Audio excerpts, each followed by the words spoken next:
Dunkin' Donuts, Verizon, W.B. Mason, and the Yawkey Foundations.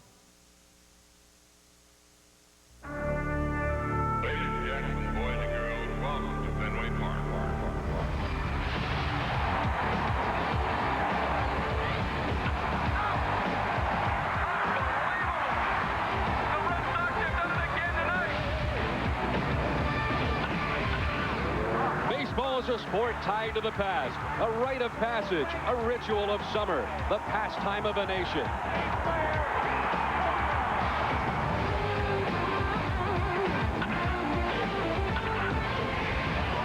Tonight, the boys of Beantown return to the field. It's opening day. New faces join together with the familiar, bringing new hope, new faith, and a new glory for Red Sox Nation.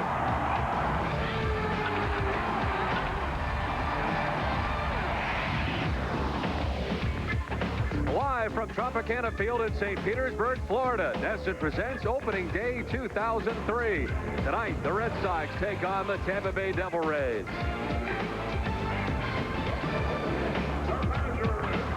Young and old, ready for opening night 2003 from the Trop.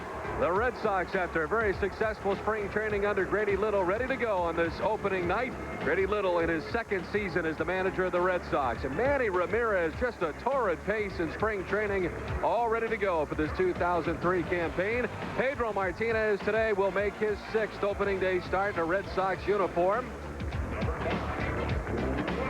And it is indeed opening day from Tampa Bay. We're back with more after this from the Trop. This is Ford F. One nation, under God, indivisible, with liberty and justice for all.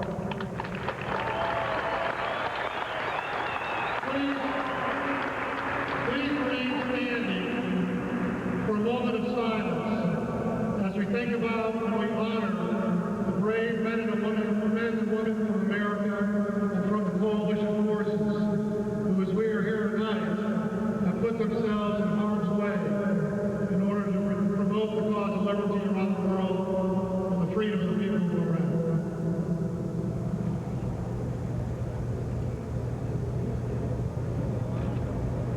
Thank you, and God bless America. Go Rays.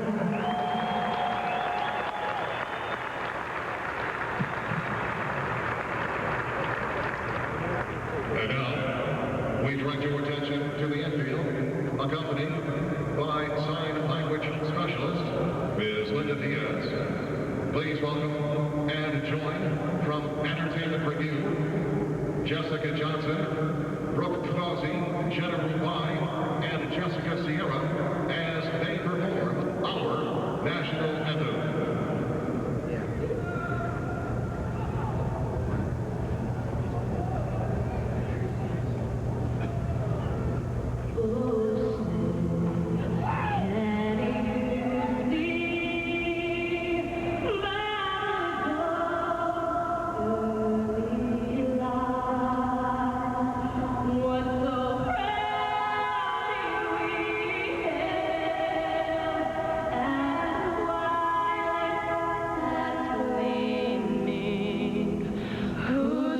Stripes and bright stars through the perilous sky, o'er the ramparts we watched, were so gallantly streaming, and the rockets' red glare, the bombs bursting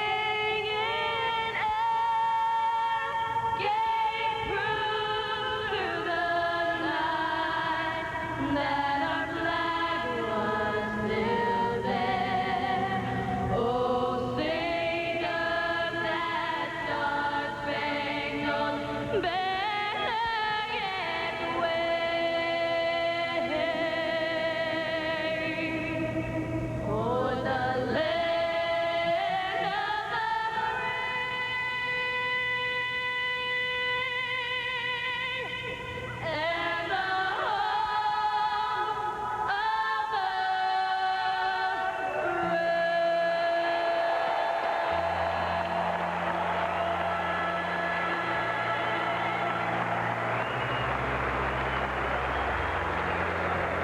welcome everybody to opening night 2003 here on Nesson. I'm Don Orsillo, as always joined by Jerry Remy. Well, these are two teams headed in maybe different directions. Lou Piniella taking over here with the Tampa Bay Devil Rays. He has said that he'd like to win 70 games this season, kind of a moderate goal, but the Red Sox have higher hopes. Jerry. Well, two teams done on different missions, obviously. The Red Sox with Pedro Martinez leading the way tonight, certainly in the improvements they've made in the offseason, feel they're a ball club that can go to postseason play, and anything short of that would be a major disappointment for the Boston Red Sox. On the other side, Lou Piniella, of course, the big excitement here in Tampa Bay, and I think finally here they're trying to do things the right way. They've got a $15 million payroll. They've got some very good young players who may be here a little bit too soon, but the fact is Lou's going to try to bring some kind of winning attitude to this ball club, and I think for the first time in their existence, they're finally heading in the right direction. Everybody is healthy as well. Of course, the difference from last year to this year was kind of one wondering as to how the Pedros, the Nomeyers, and the Veritek's were this year, we know. Yeah, and it was a great spring training for all of those guys. You know, they really came down with no physical problems at all. They all performed very, very well during the spring, and, you know, they'd be lying. Everybody who's played this game, no matter how long you've played it, you're always nervous on opening night. There's no question about that. Everybody's anxious to get that first at-bat under the way, catch the first ground ball, throw the first strike, and that's what we're looking forward to very, very soon. On one other note, Tony Cloninger may be headed back to Boston tomorrow. A little bit of a setback, perhaps. Yeah, Tony's not feeling very well, and they felt the best thing for him is to get him away from the ball club, get him back to Boston, get him in treatment as soon as possible. And, you know, that was the only down thing today. A lot of the players very, very concerned about Tony, along with Grady Little. Well, the Red Sox enjoyed all kinds of success here last year at Tropicana Field. In fact, they never lost. They were 10-0 here, and they looked to have that same kind of success again. The Red Sox also looking to take advantage, perhaps, of Tampa Bay with all the games they play them 19 times this season. Well, it's the same type of division as a year ago. You've got Tampa Bay, who is still going to be a struggling ball club, a learning ball club. Baltimore appears to have the same type of club they had a year ago. I think Toronto's going to be a better club and could present some type of challenge, maybe not this year, but certainly in the future. And it comes down to Boston and New York. I think Boston is one of the top 6 or 7 teams in the American League, and certainly if you're in that position, you have a chance to go to postseason. It does appear also as we head into this opening game 2003 that Grady Little has some more options on that bench as the games go on. Well, he does. You know, he's got some guys out there that he can move around. We're going to see a lot of that. Bill Miller will play some third base late in the game. He'll get some starts. Kevin Millar played different positions. A much deeper bench than he did have a year ago. Well, I'm ready. Jerry's ready. Let's send it down to the third member of our broadcast team, Eric Freed. Eric? Well, Don and Jerry, I'm ready too, and the crowd here ready as well as John Gruden comes out to throw the first pitch for the Tampa Bay Buccaneers before the Devil Rays and the Red Sox begin. You mentioned injuries for this Red Sox team, and that's what Grady Little talked about before the game when I talked to him. He said it was a great spring because it was injury-free. A couple of little dings at the end. Nomar, Trot, Nixon, a little banged up. They're fine. They're playing here today. Manny Ramirez not with the team the last couple of days of spring training, but he was back with them yesterday for an optional workout here at Tropicana Field. As for the Tampa Bay Devil Rays, they're running out of slogans for this team. This year, it's a whole new ball game is what they're saying, as Lou Piniella is the new manager of this team. And that salt and pepper hair is going to get a little saltier as we go along this year because it's a very young team, the lowest payroll in baseball. And that notoriously salty tongue was not planted in cheek when Lou said he hopes for 70 wins for this team. This is a guy who's had a lot of success, of course, everywhere he's been. He is counting on one guy, Rocco Baldelli, who's making his major league debut here on opening day. The pride of Cumberland, Rhode Island, will get the start for the Devil Rays, and he'll get to face Pedro Martinez. All right, Eric, thanks very much. The umpires meeting at home plate as Grady Little has brought out his lineup card for the first time in 2003 and is met there by Lou Piniella. And it appears there is some excitement here in the Tampa Bay area. Anytime you take on the manager who has the reputation that Lou Piniella has, of course, a chance for Lou to come home and manage from Tampa Bay in the St. Pete area.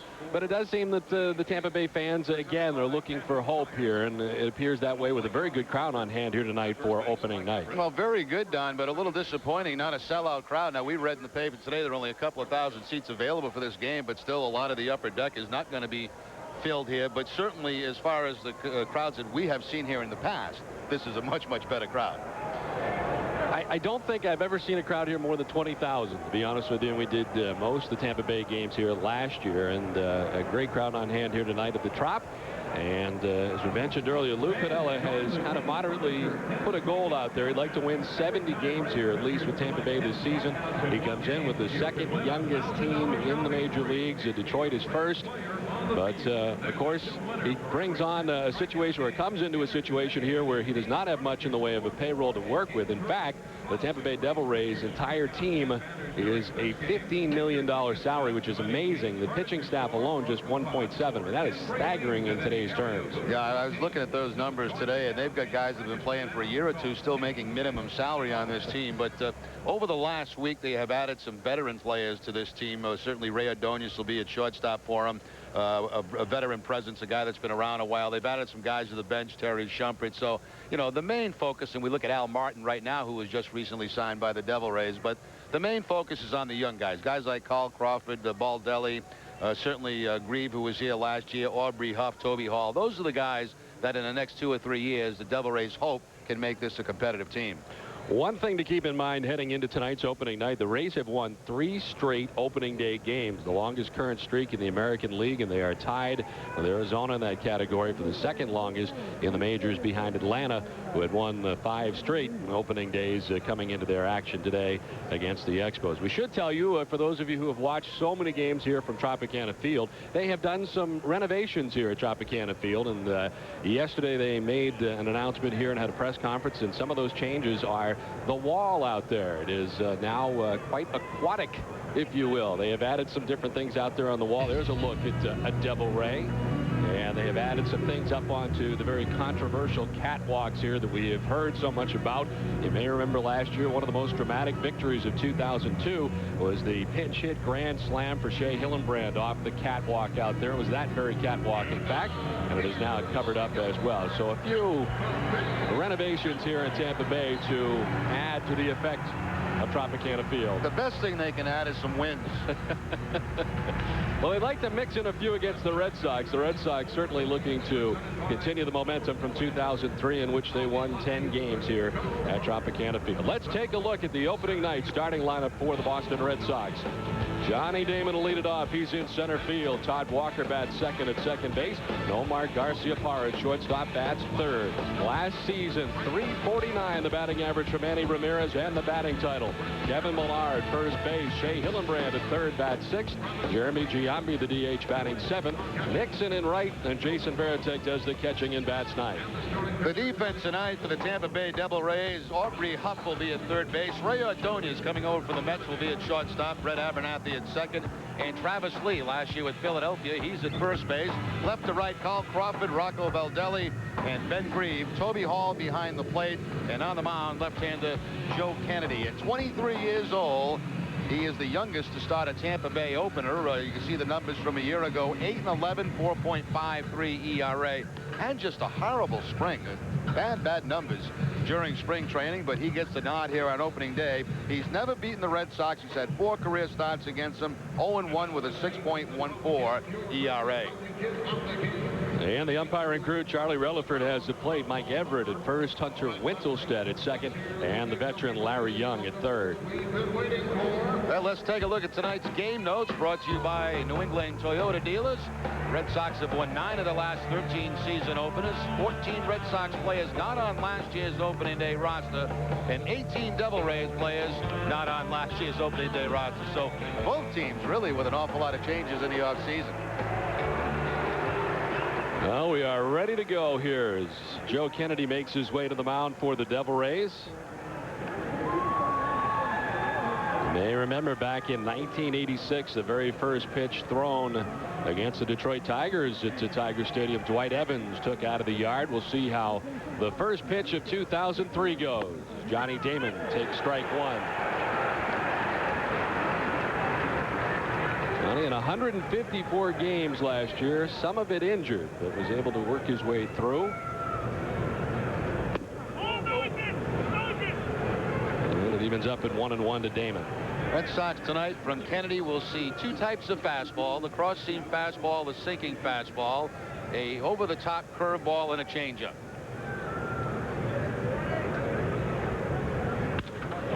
In the air to right, Ben Grieve is there, and he takes care of out number 1.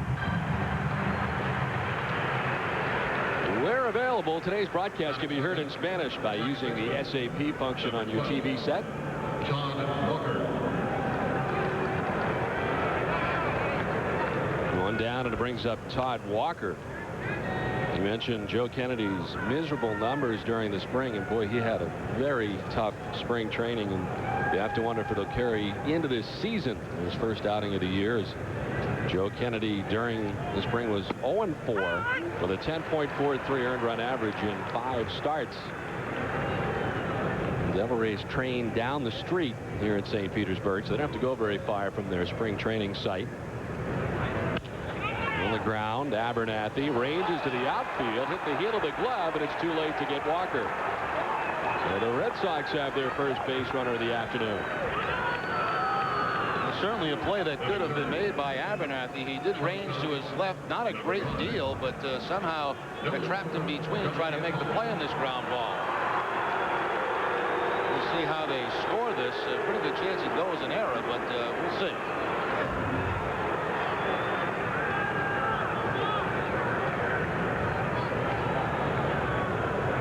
They do indeed charge an error to Brent Abernathy. So Walker stands at first. One out. Here's Nomar Garciaparra, fresh off a very, very strong spring. She was tied with Manny Ramirez in home runs with 5. There are the numbers from last year in his bounce back season after the wrist surgery.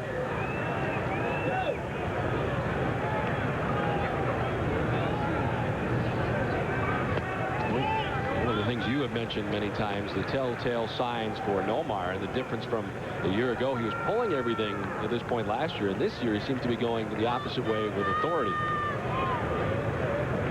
Red Sox base runners will have to be careful. 8 pickoffs a year ago for Kennedy, one of the better moves in the American League. Grabs the corner, and it's 2-1 to Garciaparra. And because of that, you can see Walker at first base really does not have that big of a lead at all. He was tied with Chicago's Mark Burley last year for most in the league. In the National League last year, Damian Moss and Odalis Perez each had 9. It's sharply into center field. Walker will touch second and hang there as it's gathered by Baldelli in center field, and the Red Sox have something going with 1 away. Well, you've got 2 guys back-to-back in this lineup in Garciaparra and Ramirez who really just wear out left-handed pitching. Garciaparra had the count in his favor, hits the ball hard on the ground on this artificial surface, and quickly up the middle for the base hit.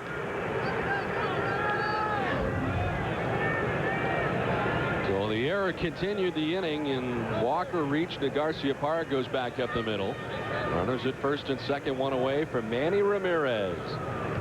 Batting title a year ago.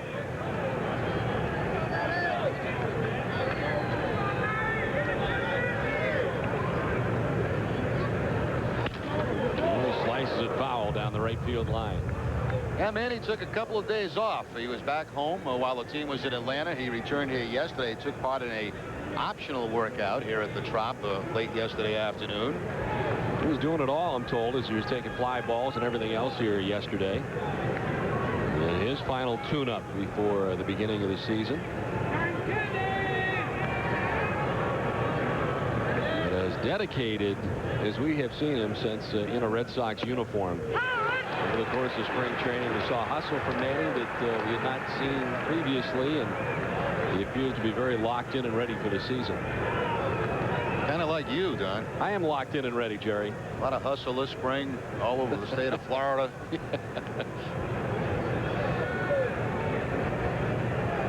The 0-2 from Kennedy. Just up top.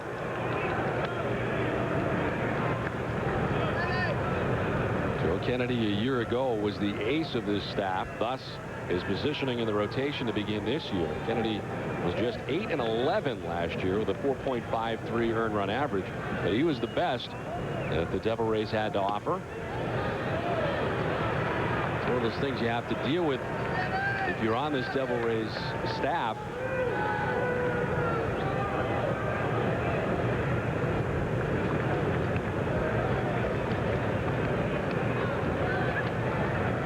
Well, the 2-2. On the ground to third. Huck takes the bad hop and jumps into left field on him. Walker will come around with the first Boston run of the season, and the Red Sox lead it 1-0.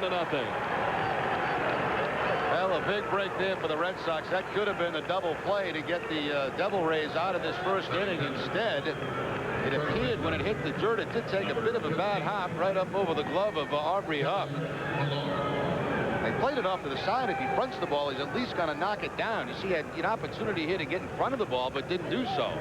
Just up over the left shoulder, all the way to left field, and the Red Sox take the lead. The second error of the inning for the Tampa Bay Devil Rays. So things have not started off for them defensively well at all. And the Red Sox have the game's first run. Here's Kevin Millar, his first official at bat in a Red Sox uniform. He'll chop it through the left side. Garciaparra will be stopped by Cubbage as Crawford was in shallow left. And the Red Sox will load him up.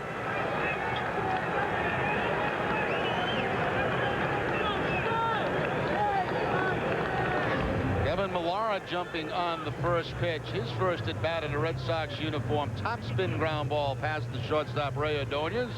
And Crawford put a pretty good charge in this ball out in left field. They had to hold up Garciaparra at third base.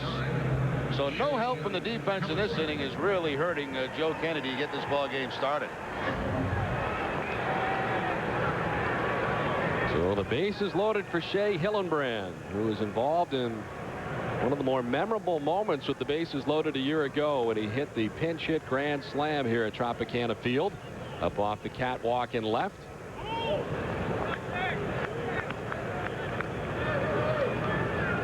Shea batting sixth. And certainly wondering if he would still be with the Boston Red Sox when the year began. Well, if you omit Manny and Nomar, he had the best spring offensively, and he finds himself starting at third base once again for the Red Sox on this opening day. And this is a case that he found himself in a lot early last season. 2-0 counts. He seemed to take a lot of pitches early and had the count in his favor.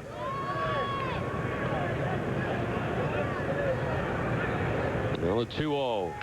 Shea will slap it foul back to the backstop. Last season, the grand slam for Shea Hillenbrand. There were not a lot of memorable moments, but this certainly was one of them.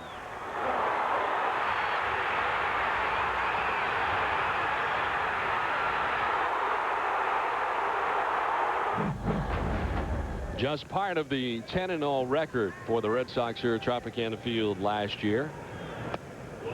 This is away, and Hillenbrand now has the count in his favor, 3-1. See Kennedy there trying to turn the fastball over to get a ground ball, but again finds himself down 3-1. What a time to hit for Hillenbrand. In his first season, he was not often in this pitch count. He popped it up foul and out of play off the right side. A little not good plate discipline right there. A 3-1 pitch that looked to be nasty down and away. If you take it, it's a strike. So what? Now it's 3-2.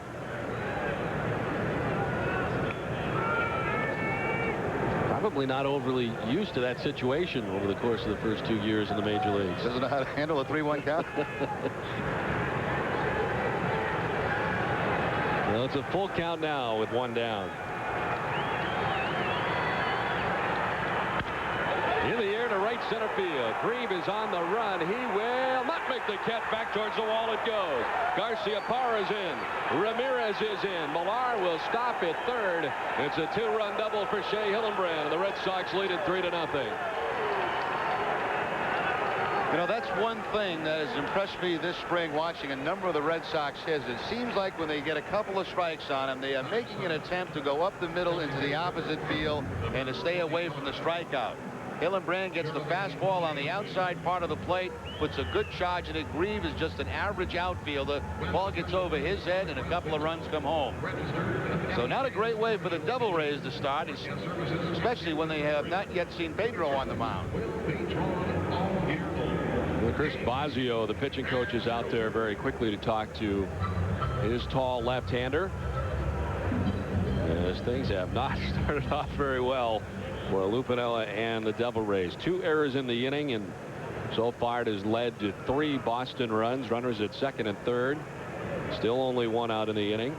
The Devil Rays will bring the infield in all the way around. Yeah, they know who they're facing today, and 3 runs against Pedro's a lot, so they've got to try to cut off a run early. Here's the first official at bat in a Red Sox uniform for Jeremy Giambi. And a tough spring from a batting average standpoint, hitting at just .204 during spring training. His numbers last year between Oakland and Philadelphia ended up with 20 home runs and a .259 batting average a year ago.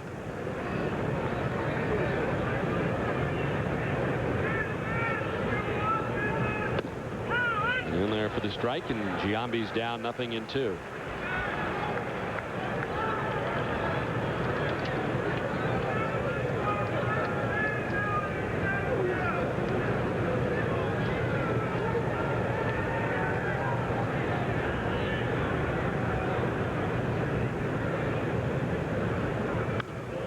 Lights it off the left side. It's 0-2. Pedro Martinez waiting patiently on the Red Sox bench as he'll be taking the field for his 6th opening day start for the Red Sox and try to better his record against the Tampa Bay Devil Rays.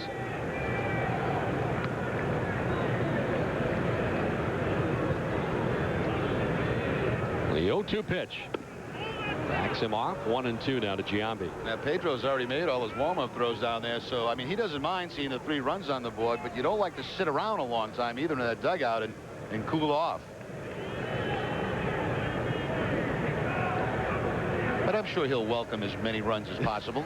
The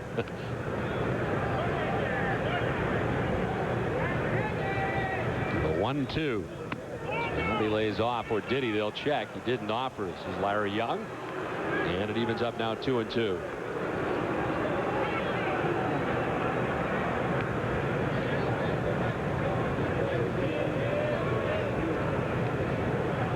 Giambi batting 7th in the game tonight. The designated hitter with Trot Nixon waiting on deck. Red Sox still batting in the top of the 1st inning with 3 runs already in. Gets him. Went up top to do so. First strikeout for Joe Kennedy, out number 2. I really got away with one there too. Not a real good breaking ball from Kennedy. It stayed up about letter high, but no contact by Giambi. So lefty against lefty, and the left-handed pitcher wins that battle.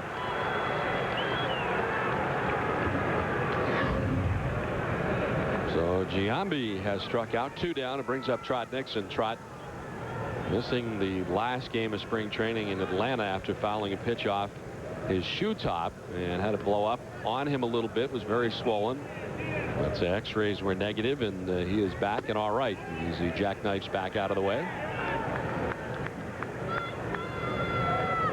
Nixon's had pretty good luck against Kennedy. He's only faced him 4 times, but has had 2 hits.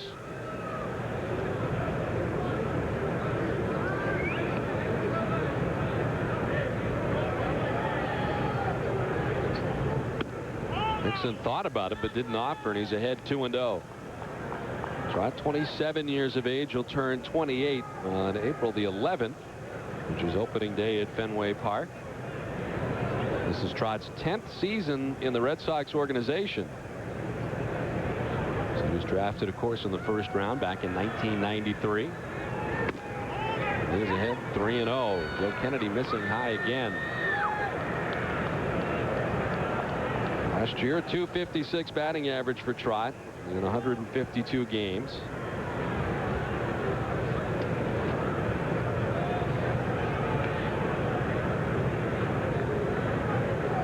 So if he gets the green light, he does not, and takes strike 1. 3-1.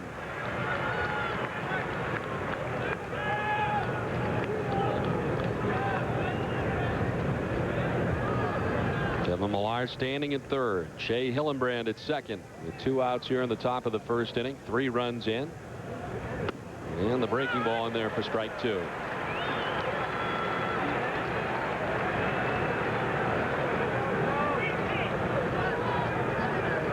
Joe Kennedy, the 5th different opening day starting pitcher for the Devil Rays in 6 years. Trying to get out of this top of the 1st inning.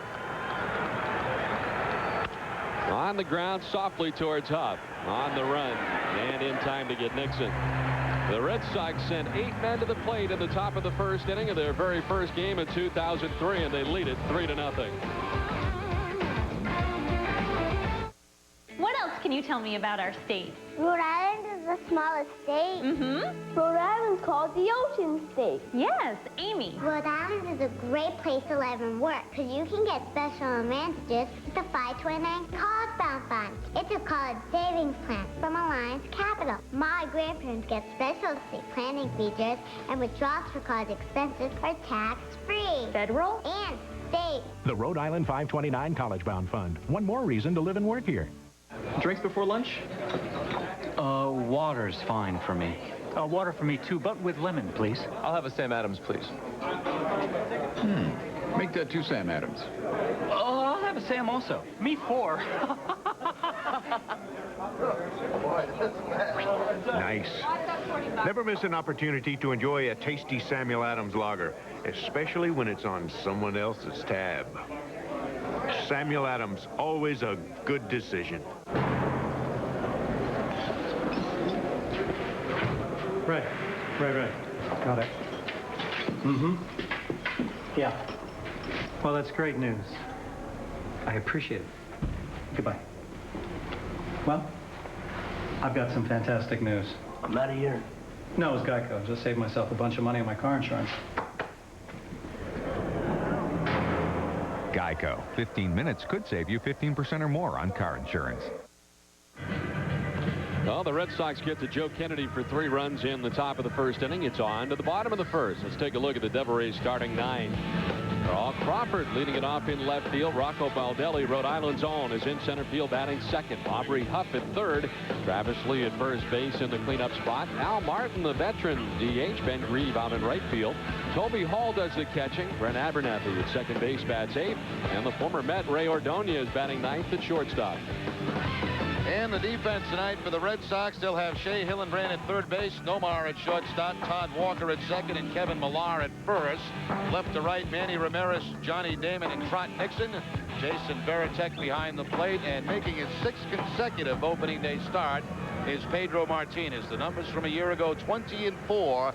On opening day for the Red Sox, he is a perfect 3-0 with an ERA that stands right at 3. And of course, Pedro, well, at this point last year, did not know what to expect. He really did not. He was very tentative early in the season.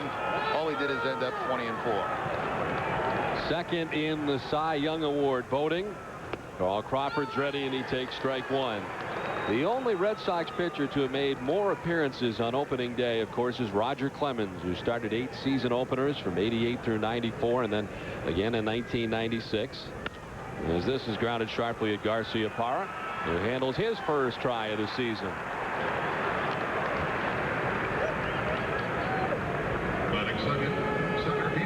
Well, Roger had a run of 7 straight opening day starts from 88 through 94. And that is the Red Sox mark for opening day starts. But this is the 6th consecutive opening day start for Pedro Martinez. Career mark of 7-2 with a 2.29 ERA and 12 career starts against these Devil Rays. As here is Rocco Baldelli.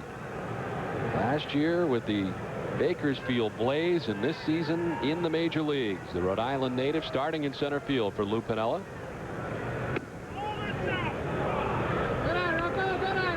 Up at this day for him, opening day, and he's in the big leagues, and he's facing Pedro Martinez in his first at bat. Well, and probably, obviously, nervous. There's no question about that. But in the big leagues, probably sooner than expected. And as you mentioned, Don, you're going to see the Red Sox staff, then you're going to see the Yankee staff coming right in here. So it's going to be a tough first week for these young players. You know, the 2-1, Baldelli fights it off, foul off the right side. Well, it's going to be a tough stretch for Lou Piniella. His 16th opening day as a major league manager.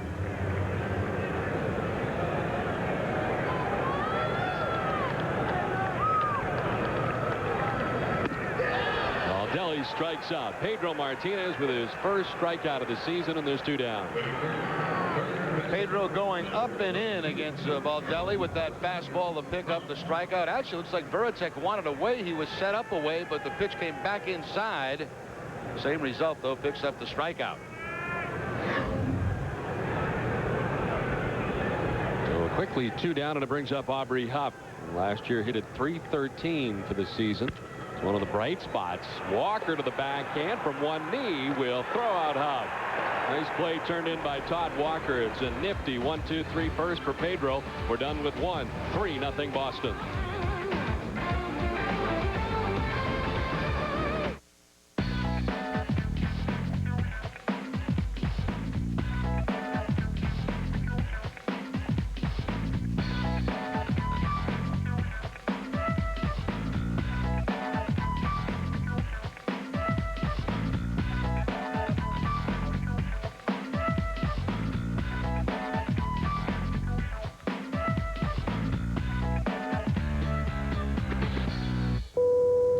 Free to move about the country.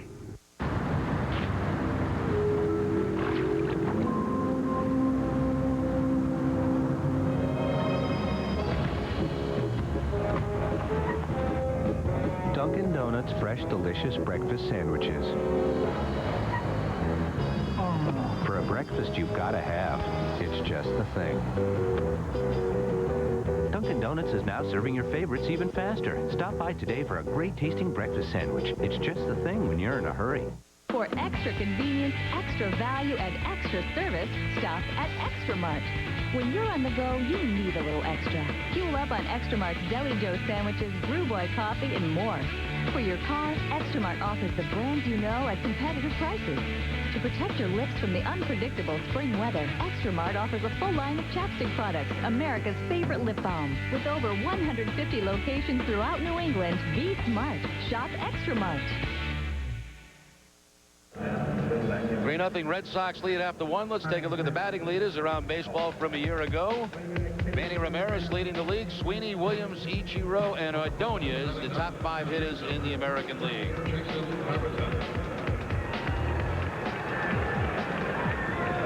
Well, a lot of fans down here in Tampa for this first series. You know what they're on down here, Don? There are a lot of college students from up north. There seemed to be as Varitek out after the first pitch sends a fair ball down towards the right field corner. Varitek heading for 2 as Grieve digs it out, and Jason stands at second base with a double. Also gets hit in the chest for his trouble there at second base on the throw back in. Well, Kennedy right now having big time problems. Not only not getting any help from his defense, but Red Sox hitters are doing a great job hitting the ball where it's pitched. Varitek jumps on the first pitch, slaps it the opposite field, down in that corner for the leadoff double. So Joe Kennedy, who had to face 8 Boston hitters in the first inning, as the number 9 man, Jason Varitek doubled off him to begin the inning. Now Damon, who lined to right his first time, pops up a bunt try, and it's caught by Toby Hall.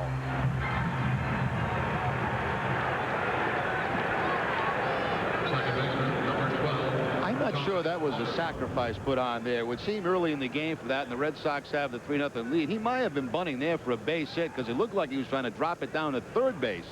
But you can clearly see the angle of the bat down low. A lot of times when that happens, that's when you get that little pop-up.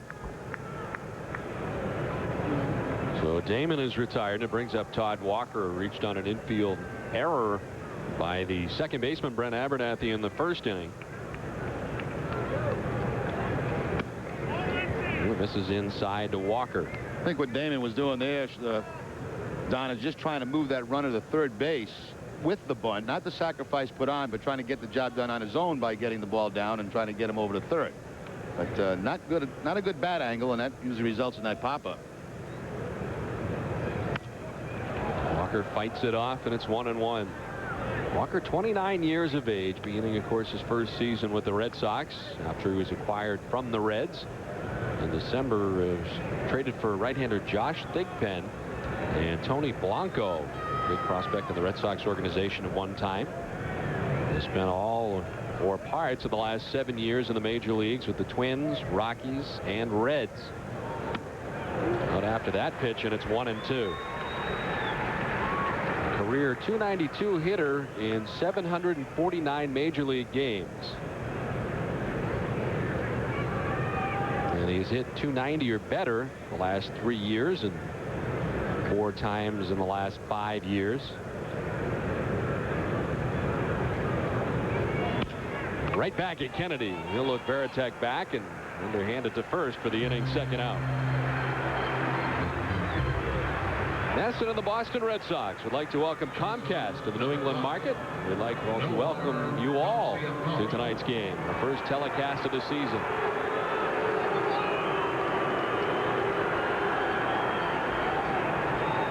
Here's Nomar, singled his first time, back up the middle into center field. We'll get his second look at Joe Kennedy.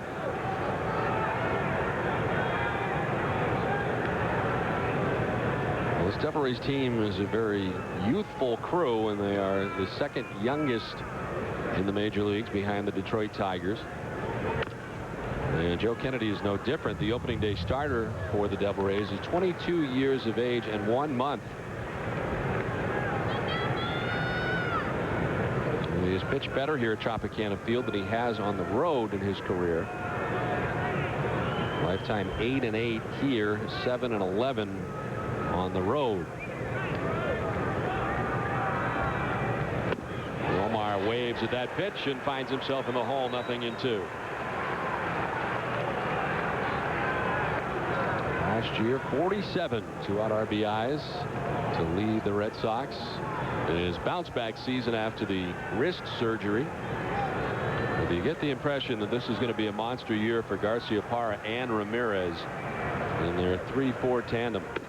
Waves at that pitch, and Kennedy nicely gets out of the inning after the leadoff double by Varitek. Red Sox leave him at second.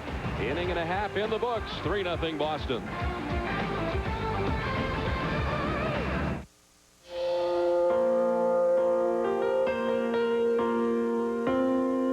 For every bump that doesn't break you, every turn that doesn't shake you, for every dad that's ever said, "You bet, I'll take you," there's Camry. Could Camry really be that reliable, that safe and dependable? Ask someone you know who drives one. Get the feeling, get the feeling. The wonder of it all. Take a chance, make it happen. Hop the cork, finger snapping, spin the wheel, round and round we go. Life is good, life is sweet. Grab yourself a front row seat. Let's meet and have a ball. Let's live. Yeah, let's live for the wonder of it all. Meet me at Foxwoods. Murphy! Lawn weeds. Some products will kill them, but they'll burn holes in your lawn, too. Is there a solution? Yes. New Ortho Weed Be Gone. Weed Be Gone's exclusive Lawn Guard formula kills the toughest weeds without ever harming your grass. Guaranteed. So it's goodbye weeds, hello beautiful lawn. Ortho Weed Be Gone. Kills weeds, not lawns. Guaranteed. Ortho. Always the right solution. Red Sox baseball on Nesson is brought to you by Bob's Stores, where you can get real casual, real brands, real great prices. And by Coors Light, cold down easy. Wow, very nice from Braintree, Massachusetts, and in Norwich, Connecticut. And Jerry, you're quite right. Wow, there's some action shots of you up there, it looks like. Yeah, that's a dangerous thing, Don. There's one error I made on that first shot there. Really? Well, it was a 1-2-3 first on 8 pitches for Pedro Martinez as he gets ready to deal with the Devil Rays in their middle 3. Travis Lee, the first baseman. Last year in 153 games with the Phillies, he hit at .265. Had a pretty good spring, in which he hit .338 for the Devil Rays, knocked in 13 runs. With the Arizona Diamondbacks first, and they had very high hopes. Chop to Millar. Backs up, going to need Pedro, and Martinez is there for out number 1. First cut fastball we've seen from Pedro, and it really got in and kind of jammed to Travis Lee. We see Millar at first base. Now, a lot has been made about the defense at first base. And Don, you saw obviously more games than I did in spring training, but it really wasn't an issue. They kept shuffling different guys in at that position. Millar, Ortiz, Giambi didn't play very much over there, and Hillenbrand, and all did a pretty decent job. And even Julio Zuleta, who begins the year with the Pawtucket Red Sox, did a fine job over there as well, adding some depth. Now, here's a guy that gives Pedro more trouble than anybody in this lineup. .289 career average. Now, that's not very high, but that's trouble. Most guys don't have that kind of average against Pedro. Now, Martin was actually out of the game last year and comes back this season for his former manager, Lou Piniella. Played for him when he was a member of the Seattle Mariners and was employed here by the Devil Rays, making his Devil Rays debut. Signed on March 28th. He was released by the Florida Marlins. He had been in spring training with them. He had been released in spring training last year by the St. Louis Cardinals and then sat out the rest of the season. So he may be a little bit rusty. Lifetime .278 major league hitter in 1,132 games over 9+ major league seasons with the Pirates, Padres, and Mariners. He lashes at foul, and it's 1-2. That's the best fastball Pedro has thrown in this game. That one 94 miles an hour going up and away from Al Martin. Brady said around 100 pitches tonight for Pedro. Take a few, a few less, few more. That's jumping up pretty good because that last outing he threw 72 pitches. Yeah. So that takes him right up to the 100. That's about the normal jump, 20 pitches per appearance. And they're going to keep him around at 100, just like they did a year ago.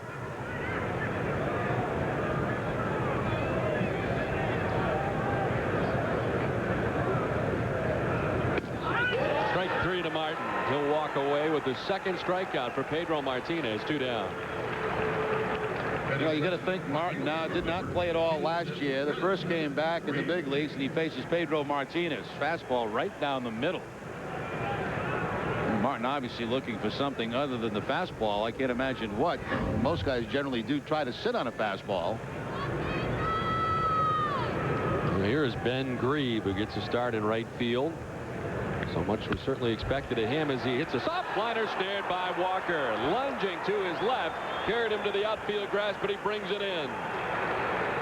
Todd Walker up with the catch. Pedro's phase 6. He's retired them all. We play 2, 3-0 Boston.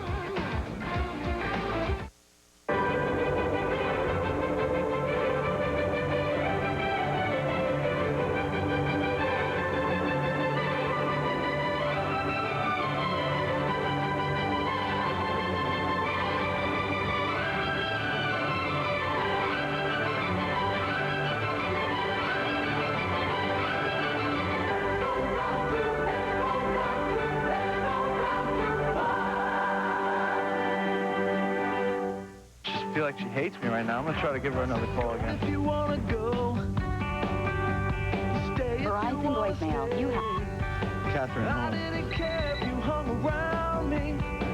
I didn't care if you went away.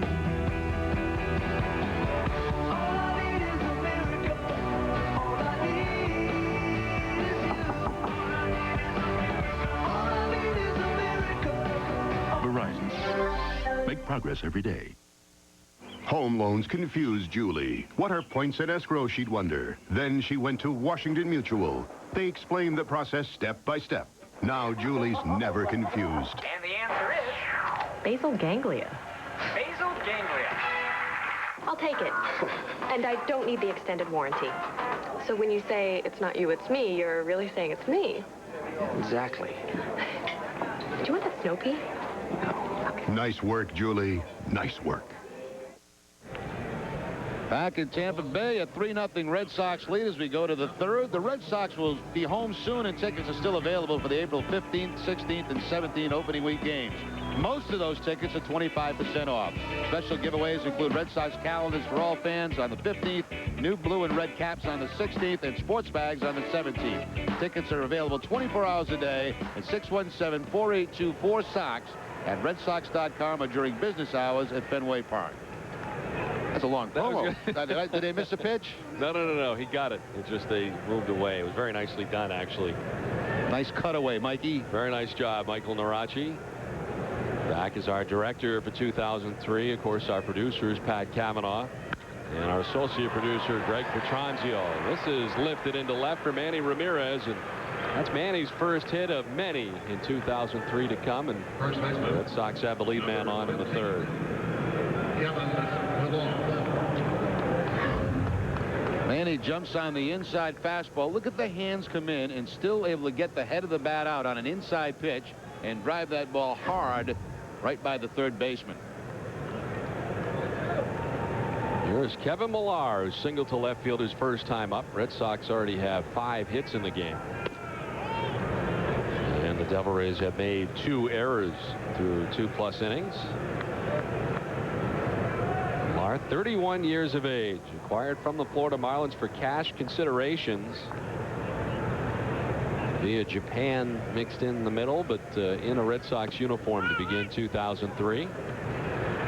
Signed a 2-year deal with the Red Sox with an option in 2005. And all of his major league action, parts of 5 seasons with the Florida Marlins. He leaves the Marlins as their all-time leading hitter at 296. In the dirt, nicely taken care of by Toby Hall, 2-1. What a crazy offseason it had to be for Millar. I mean, first of all, he thinks he's going to Japan, and that deal's kind of made. And now all of a sudden he's got a chance to go to the Red Sox. He's trying to get out of that. He couldn't wait to get in that truck and drive to Fort Myers for spring training. Which he did from his home in Texas to Fort Myers to join the Red Sox. Evens up at 2-2 to Millar.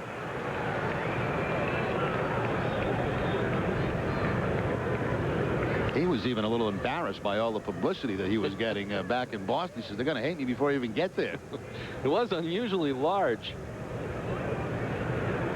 As he had a very big press conference when he arrived, and he strikes out.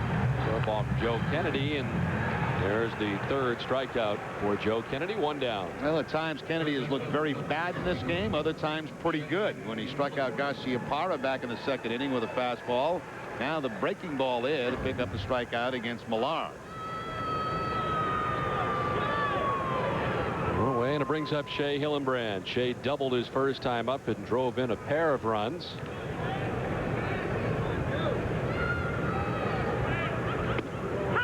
And he starts off behind. I think I said earlier that some wondered if Shea would be here. I think Shea probably wondered whether he'd be here to begin the year. But he is indeed here. Was the 3rd most productive hitter for the Red Sox in spring training, behind Nomar and Manny Ramirez. Chops it towards second. Abernathy backs up, trying to start the double play, and the Devil Rays can't complete it. Hillenbrand down the line to beat it out. They do indeed get Ramirez at second, but Hillenbrand reaches at first with 2 down. Where's Lou? I thought we'd see Lou for the first time on that call. You were predicting he'd be ejected early in this first game. Why not, right? Got a big crowd. Abernathy actually backs up on that play, which really cost him at first base, making that double play. You can't, for those situations, back up on the ball. You got to charge it to try to get the double play. Lou very calm in the corner of the dugout, giving that gum a good working over. Would you say that he mellowed in Seattle? Absolutely. Yeah. Absolutely. And I was told that Pat Gillick had a talk with him a couple of years ago and really told him he had to calm down a little bit, stay in more games, and really made him a better manager. Hillenbrand's going to try second. Hall's got a great arm, and they got him. Got away from him for a moment. Hillenbrand didn't hesitate, tried to grab the base, but Hall guns him down. That'll do it in the 3rd. We're through 2.5 from Tampa Bay. 3-0 Boston. Flying to the Washington area for business?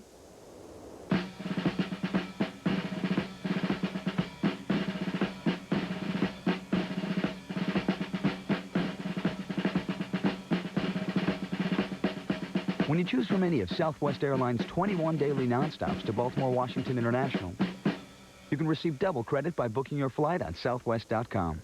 Get a free ticket after you fly just 4 round trips. You are now free to move about the country. Drinks before lunch? Water's fine for me. Water for me too, but with lemon, please. I'll have a Sam Adams, please. Make that 2 Sam Adams. I'll have a Sam also. Me 4. Nice. Never miss an opportunity to enjoy a tasty Samuel Adams lager, especially when it's on someone else's tab. Samuel Adams, always a good decision. What else can you tell me about our state? Rhode Island is the smallest state? Mm-hmm. Rhode Island's called the Ocean State. Yes, Amy. Rhode Island is a great place to live and work because you can get special advantages with the 529 college-bound fund. It's a college savings plan from Alliance Capital. My grandparents get special estate planning features, and withdrawals for college expenses are tax-free. Federal and state. The Rhode Island 529 College Bound Fund. One more reason to live and work here. Red Sox baseball in Nesson is brought to you by LoJack, the only auto security system that was designed to actually track and recover stolen cars. LoJack, keep it close. And by Aflac, ask about it at work.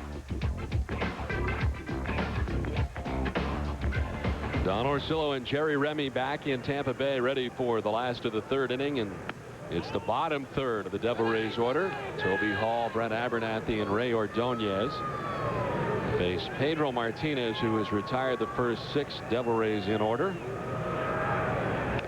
On 3 ground ball outs, 2 strikeouts, and a lineout. Pedro 20-4 a year ago, the 2.26 earned run average. There were many who felt he was the Cy Young Award winner, but he did finish second in the balloting.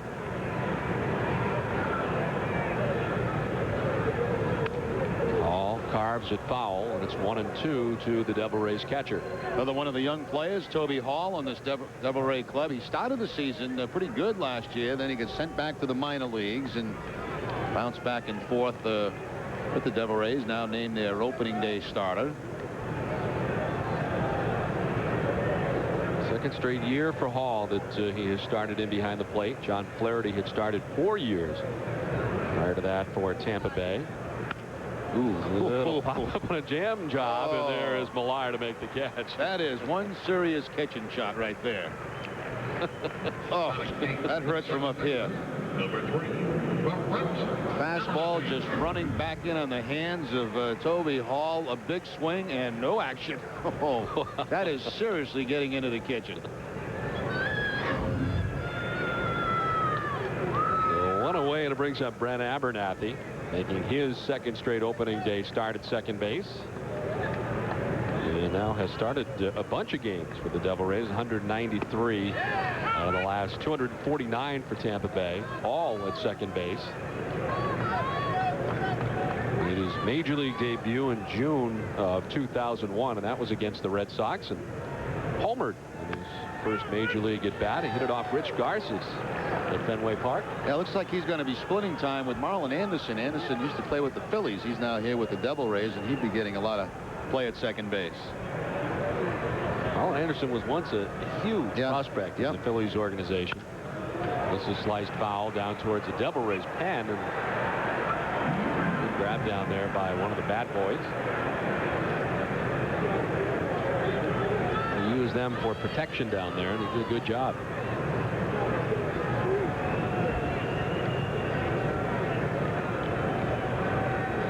The 0-2 to Abernathy. In the air to right center field. On the run is Damon. He'll move over and make the catch for out number 2. I think Dickie Vitale's here tonight. Even with all the college hoop going on? I didn't think he'd miss this one. Opening day at the Trop, he's been begging for Lou Piniella to become the manager here, and of course he's right in the middle of his busy season right now. Lives in Bradenton. We saw him in Sarasota, I think it was about a week ago, when the Red Sox were there playing the Reds. And you literally, when he stands behind the cage, which he does often, can hear him from anywhere in the ballpark. We've had him up here as a guest a few times, and it's great because I could just leave. He is as knowledgeable about the game of baseball as he is about college basketball, and he loves it. Here is Ray Ordonez, the new shortstop for the Devil Rays. An extremely gifted defensive player who has not been known for his bat, and thus his positioning in the batting order. He bats 9th. Last year he hit a .254 with the home run and 42 runs batted in.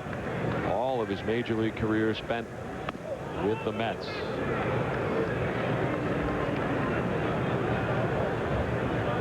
I think the gun, the radar gun we're using tonight, seems to be a little bit slow. We've had a number of pitches under 90, and I believe most of those fastballs have been over 90 by Pedro.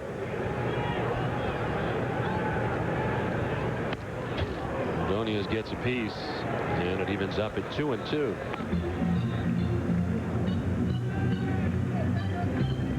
The Devil Rays have had a few shortstops run through here in the last few years. Ordonez is the 4th shortstop to start a Rays opener. Stocker, Felix Martinez, Chris Gomez,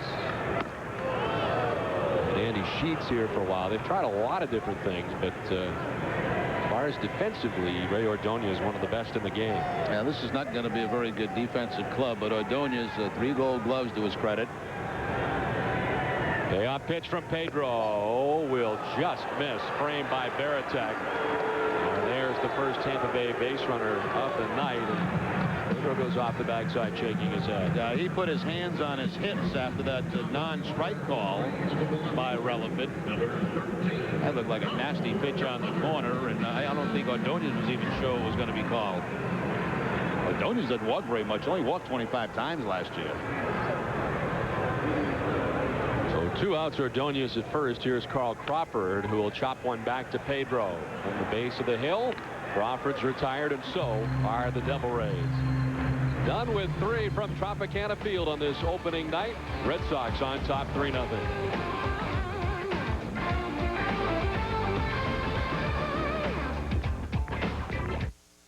Columnist Bob Ryan. People know little about the cancer that killed more Americans than AIDS and breast cancer combined last year. This simple self-exam can tell you if you're at risk.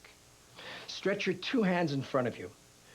Then bring them back around and place them on your lower back. Now slide your hands down. If you feel 2 large bumps, you're at risk. Get screened for colorectal cancer. Caught early, it's over 90% curable. Hi, I'm John Scherer, CEO and founder of Video Professor. Well, I'm the one that makes computer learning quick and easy with these CD-ROM lessons from Video Professor. I'm so confident that my product will work for you that I'm going to send you any one of our $60 lessons absolutely free. If you're serious about learning to run the computer once and for all, try my product. To get your free computer learning CD, you must call now. Call 1-800-680-7980. I'm Ronnie Deutsch. I have settled IRS tax bills for only $20. $20! Ronnie was able to help us settle this debt for only $20. Saved me $34,000. Saved me $10,000. When she says that she can settle this for pennies on the dollar, she absolutely means it. If you wait, you can lose your chance to settle for $20. Call the law offices of Ronnie Deutsch at 1-800-895-9922 for a free and confidential tax analysis. Call 1-800-895-9922. Red Sox baseball on Nesson is brought to you by Dunkin' Donuts. Nothing gets you going like the smooth, mellow taste of Dunkin' Donuts coffee. And by Jeep, only in a Jeep. Ready for the top of the 4th inning back at Tropicana Field, the bottom third of the Red Sox order. Jeremy Giambi was at the plate when Jay Hillenbrand was gunned down at second base to conclude the top of the 3rd inning. Giambi, a strikeout victim, his first time. Remind fans that we will be joining the Boston Bruins tonight in progress, as the Bruins will be at home tonight against Tampa Bay. So be sure and stay on hand for that. Lee will need Kennedy. He's there, and Giambi is retired. Time now for our Aflac trivia question. The question tonight: what player hit safely in all 14 of his opening day games with the Red Sox? We'll have the answer for you in the next half inning.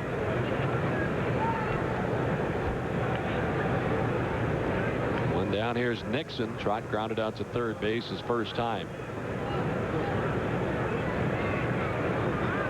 What was the question, Don? I missed it. Who had a hit in all 14 of his opening day games? As a member of the Red Sox? As a member of the Red Sox.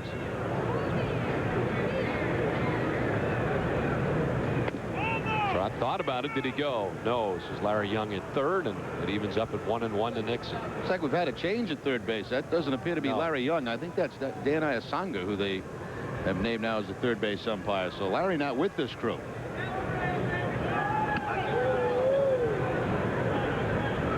Walter Windelstead at second, Mike Everett at first, and Charlie Relaford is in behind the plate.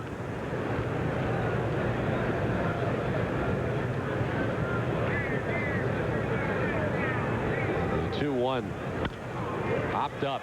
Ordonez will duck back. Right at the lip of the grass on the backside. He'll take care of it. There's 2 down. Let's check in with Eric Freed. Eric? All right, Don and Jerry, you were asking about Dick Vitale.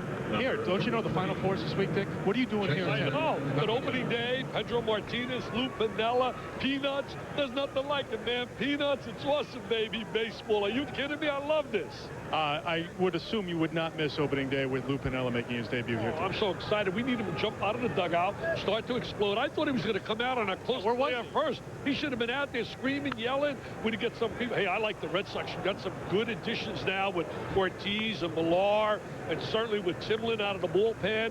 And if Pedro and Lowe and Burnett give you a good year, you guys are going to have a good season. What about your diaper dandies for Tampa here, though? Well, I'll tell you one thing. We're excited about some of our new kids. Rocco Baldelli, who's a New Englander.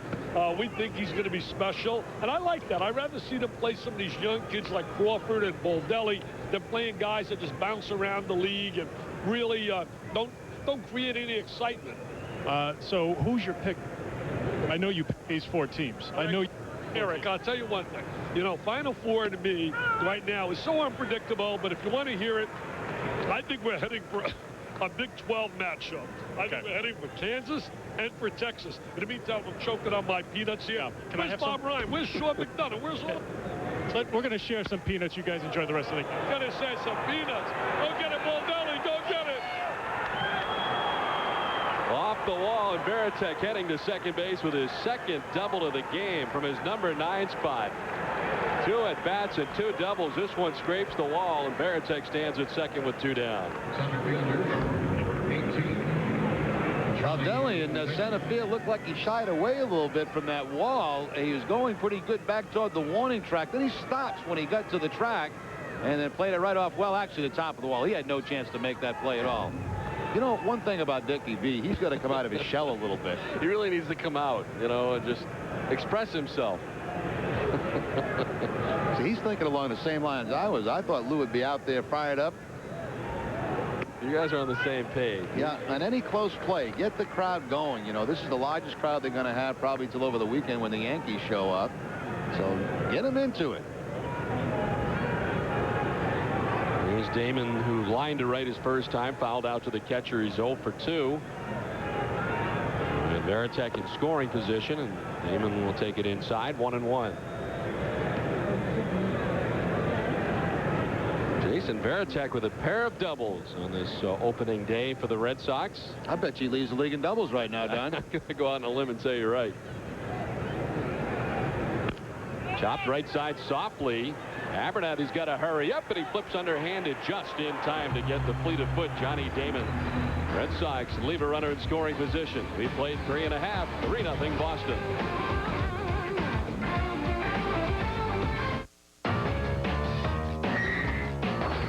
Delicious Dunkin' Donuts breakfast sandwiches are made with freshly baked bagels and croissants. For a hot and fast breakfast, they're just the thing.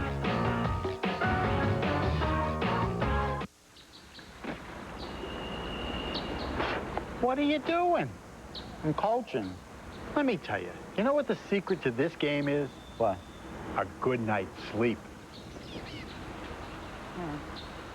From the files of W.B. Mason's Low Price Assurance Detectives. Excuse me, ma'am. We're low price assurance detectives. We've got you for spending to endanger. But it was on sale. So the price was low. But maybe not low enough. What do you think, Chief? She's a repeat offender. Book her. You might say she liked my price for copy paper. Next time, to save on office supplies, call this number. Get yourself booked. Who but W.B. Mason?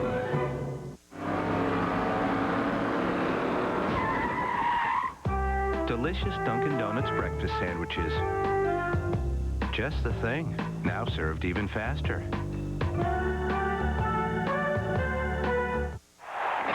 Stay tuned after Bruins hockey for highlights, scores, and analysis on NESN's new expanded postgame show.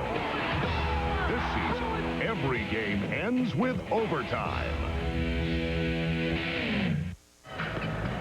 Don Orsillo and Jerry Remy back at Tropicana Field in St. Petersburg, Florida. Well, the Red Sox tonight out to an outstanding start in the first inning with a run already in. 2 on. Shea Hillenbrand with a double. RBIs 1 and 2 on the season for Hillenbrand. As Nomar scores, so does Manny, and the Red Sox lead it 3-0. That is indeed the score as we get ready for the bottom of the 4th inning. Pedro Martinez, 3 innings, has walked just 1, striking out 2. Joe Kennedy has had some shoddy defense in behind him, but 4 innings has given up 3 runs. 2 are earned. Nomar with a single and a run, and Manny Ramirez with a single and a run.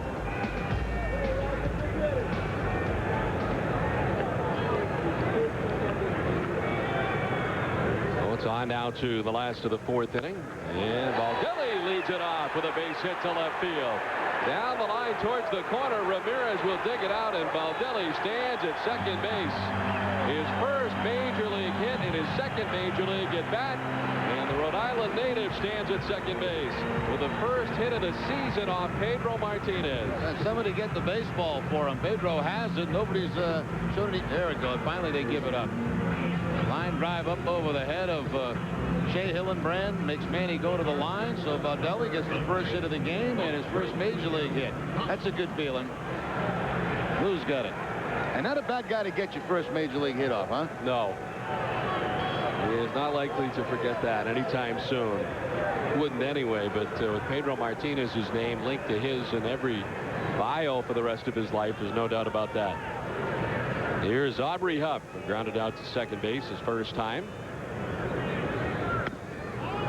Funny, you see Baldelli, he wears number 5, and the owner here, Vince Namoli, I guess referred to him as Joe DiMaggio, and he said, no, I'm not wearing 5 because of DiMaggio. He says, I wore 5 in the minor leagues, that's why I'm wearing it here. You better go with whatever Vince wants, or you never know. Vince is tough.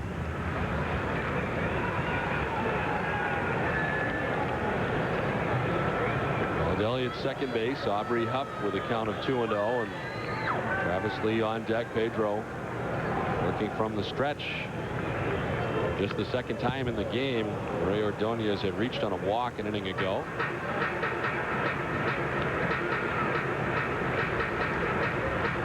Aubrey Huff had some pretty good power numbers last year. 23 home runs for the Devil Rays.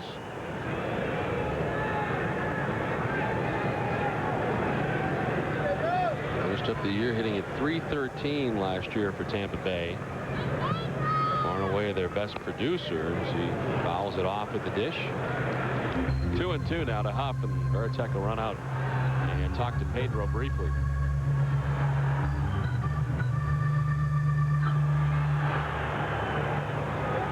Aubrey Huff did not make the opening day roster last year. This is the first time that he's been on a major league opening day roster. Despite not having played a full season in the major leagues yet, he owns the longest current tenure as a Devil Ray, believe it or not, 2 years and 3 days. The 2-2. Fouled off the left side, still 2-2. And anything in this game, Pedro has at times had a little bit of difficulty hitting his spots. That time again, Veritek was set up. They wanted an outside fastball. Pedro left it out over the plate.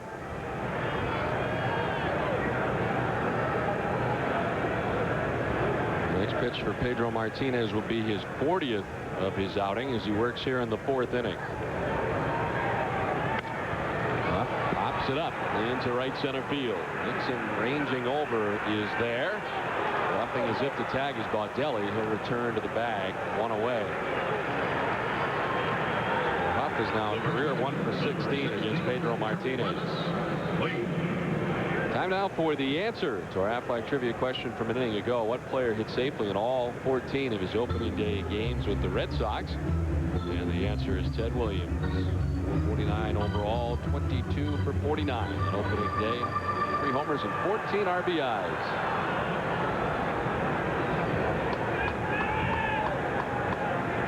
One out, runner at second. Here's Travis Lee, who grounded out to first base his first time. Sends it to the right side for Walker. Almost let it play him, but he stays with it and fires out Lee. On to third goes Baldelli. 2 down. It's one of those ground balls at second base where you got to make your mind up. Am I going to charge this ball, or do I have a chance to lay back one more step? And like Walker made that decision and take that step back and still able to get the play at first base.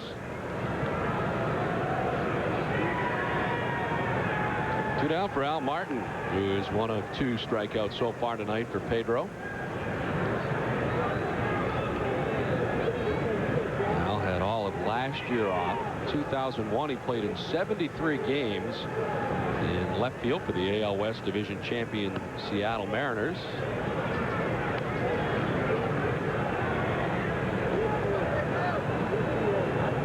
It was the last season in which he played, and he hit .273 that year.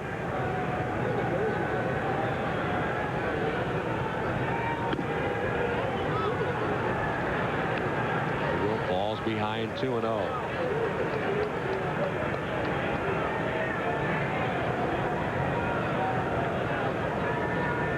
Expected to go in the 100 pitch area tonight.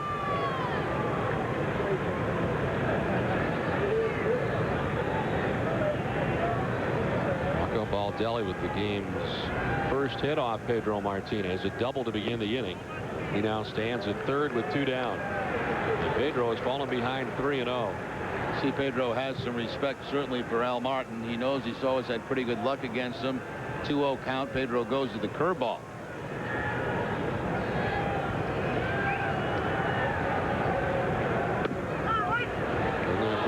It's now 3-1.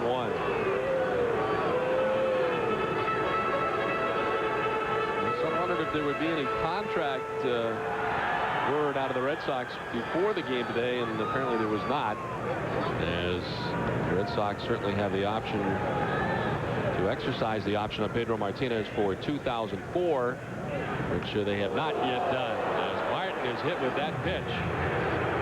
He'll trot down to first base, run into the corners with 2 down. So what does that mean, Don? Does that mean that we only get to see 60 more starts of Pedro? Well, they have not exercised it yet. They have until November to do so. It's a $17.5 million exercise. It seems like they would do it. But they have not as of yet. Well, it would seem to me, Martin not making much of an effort to get out of the way. Almost looked like he put that right knee into it to try to get hit.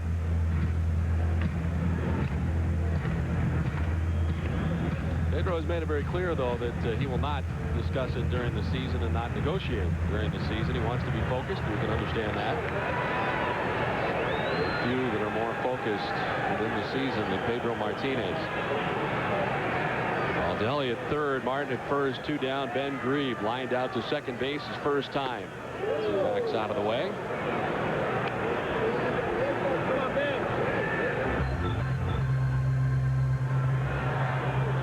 A minor threat that the Devil Rays have had in this game against Pedro.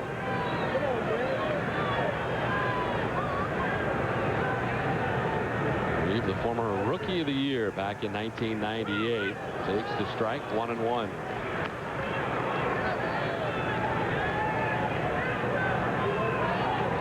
Rookie of the Year with the Oakland A's, with a combined 55 home runs in 99 and 2000. But has only hit 30 home runs the last 2 years. Working on shortening his swing during spring training. Torrey's long swing is take strike 2. Working with Lee Elia, the hitting coach for the Devil Rays.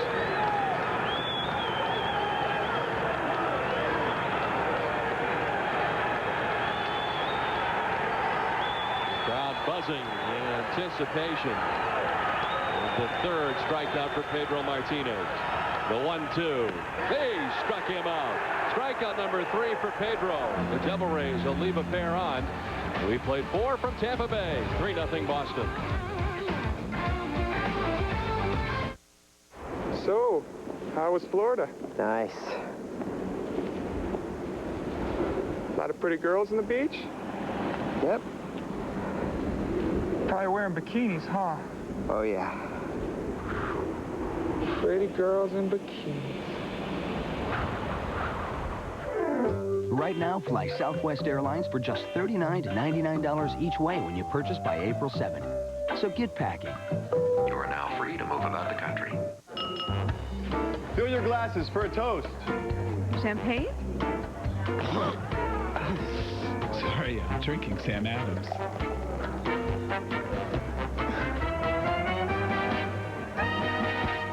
Good move. A quality beer drinker doesn't compromise a Samuel Adams lager.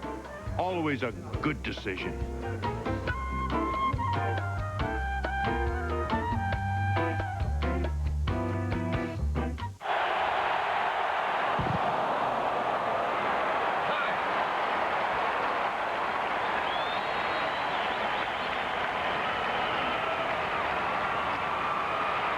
Suarez, I have some good news.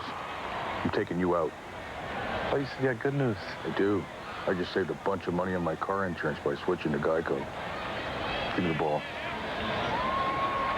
Geico. 15 minutes could save you 15% or more on car insurance. Red Sox baseball in Nesson is brought to you by your New England Toyota dealers. What makes Toyota the best value? Ask someone who drives one. And by Citizens Bank, not your typical bank. Well, a lot of Red Sox fans on hand, very happy to see what Pedro Martinez has done so far tonight. In the first 4 innings, giving up just 1 hit. On to the top of the 5th inning, and it's Todd Walker to get us started. A lot of folks coming down from New England for this first series, and they were, I think, a little shocked at the weather we've been having here. It was cold today. Tried to go poolside for a little while, which was not a good idea. It was freezing out there. I heard you were in the pool, though, yeah, despite the fact that it was that cold. I did. I worked out and jumped in after that, and it was very cold. I guess tomorrow's supposed to get back to about 70. Walker with a little looper down the third base line, and no play for Aubrey Huff. Now, the way that thing was spinning, Aubrey Huff may have been better off just letting it go and see if it would spin in foul territory. Todd Walker picks up his first base hit. You think that thing would have continued on the foul? Might have. A lot of backspin. He had absolutely no chance to get Todd Walker at first base. So Walker reached on an error in the first inning, grounded out in the second, and has his first hit. 2003 as he stands at first base. Red Sox with 6 hits. And here's Nomar. He singled back in the first, struck out in the second inning. And wraps it through the left side on the ground. Up the second goes Walker. And the first 2 Red Sox reach here in the top of the 5th inning. Well, Garcia-Parra certainly hasn't changed his approach. First ball hitter, whether it be fastball, breaking ball. That time it's the fastball, and very quickly through the left side of that infield. So an immediate jam for Joe Kennedy here in the 5th inning.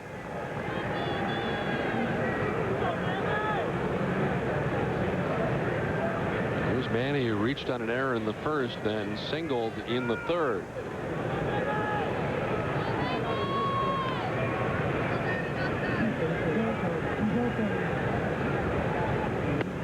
Sox have had the lead man on in 3 of the first 5 innings. But all of the Boston runs came in that first inning. The Red Sox were able to put together 3 hits. And the Devil Rays committed 2 errors behind Joe Kennedy in the first inning.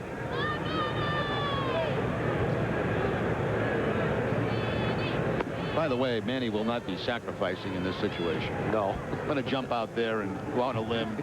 Really throwing yourself out there, I see, early. Nick Benefro is up in the bullpen. In fact, Tampa Bay now with double-barreled action in their pen. Popped up by the catwalks. Won't touch them, and it'll come down in fair ground. Travis Lee is there for out number 1. Very rare there where you see Manny Ramirez actually get jammed on a pitch. That was a good fastball by Kennedy. Got it up and in on Manny. And Manny very seldom on a pitch like that will get jammed. So I want to mind all Bruins fans tuning in tonight. We will be joining the Bruins in progress tonight as they take on the Tampa Bay Lightning. What do the Bruins need? 1 more point to get in the playoffs? 1 more point. Okay, it's done and over with tonight. You're calling it a lock. There's Millar is 1 for 2. So both Boston teams playing Tampa Bay tonight.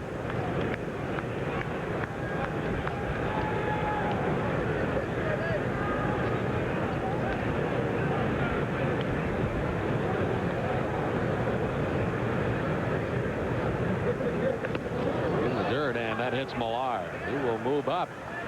As Millar goes to first base, the hit batsman loads the bases with 1 out. Well, Shea Hillenbrand now has a chance to break this game open. Shea's already got the double to drive in a couple of runs in the first inning. And now working here with the bases loaded.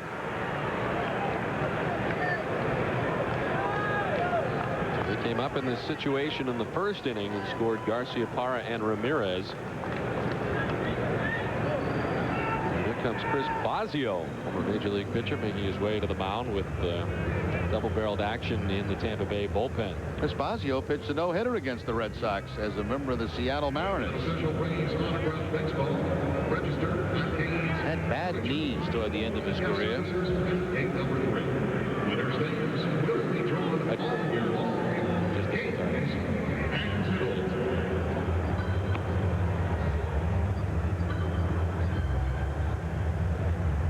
Trying to talk to the truck back? I was trying to, but I don't think the talkback is working. Yeah, I think you got to make sure you push that down far enough. Try it again. Go ahead. Okay. Now it's working. Okay. Yeah. You got to make sure. Little button there. You just can't hit it. Could be very dangerous. Bases loaded and 1 out with Walker at third, Garciaparra at second, Millar at first, 1 down, and here's Shea Hillenbrand. The Devil Rays looking a little different. 19 new players from a year ago at this time. They brought in 73 players into camp. A lot of young players. 17 players have not played more than 3 years in the major leagues, and 11 have not played a full major league season. These Devil Rays. Can you imagine having 73 players in camp? I thought we had a lot. There's Lou. I'm sure Lou got to know them all on a first-name basis, too. Last 9 years, he's not managed a team that had finished lower than third. This could be a trying year. Soft roller towards second. Abernathy thought about the plate. But gets Hillenbrand at first. In the back door from third comes Walker. And the 4th Boston run, and the Red Sox lead it 4-0. Well, they're playing back for the double play. A check swing, almost a half swing by Hillenbrand, and there's nothing Abernathy could do there except get that 1 out at first base. He couldn't tag Millar going by him. If you can't tag him, you can't get 2. And the Red Sox pick up a run.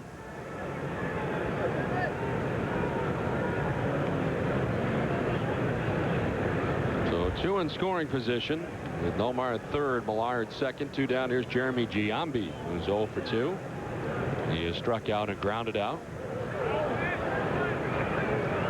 Does that mean Dale and Gord are back there watching us? Yeah. Or I think they're enjoying Red Sox baseball from their perch at the Fleet. And then when we are done here in Tampa Bay, they will pick it up. That makes me nervous, knowing that they're watching. You're nervous? Now I'm nervous. You don't look nervous.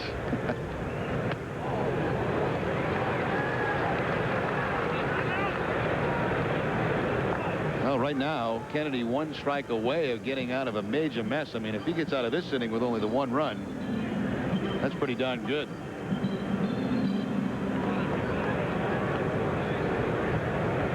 Kennedy last year 8-11. He made 30 starts for the Tampa Bay Devil Rays, and it's the opening day nod here. Missing away to Giambi. Giambi last year, splitting his season between Oakland and Philadelphia, was traded from Oakland to the Phillies on May 22nd. And he combined for a career high 20 home runs last year, and he walked 79 times.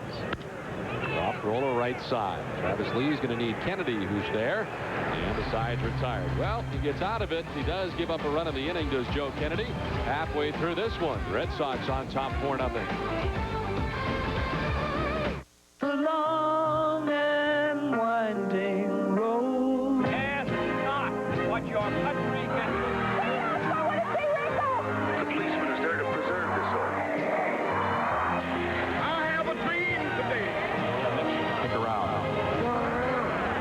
That's 1 small step for man. Lauren and Wally in the morning. Classic hits all day. 105.7 WROR. And now, by the authority vested in... So young, naive. I'll bet they don't have a clue. Or that insurance. What insurance? The one that pays you cash if you're sick and can't work. Well, what's that? The name is...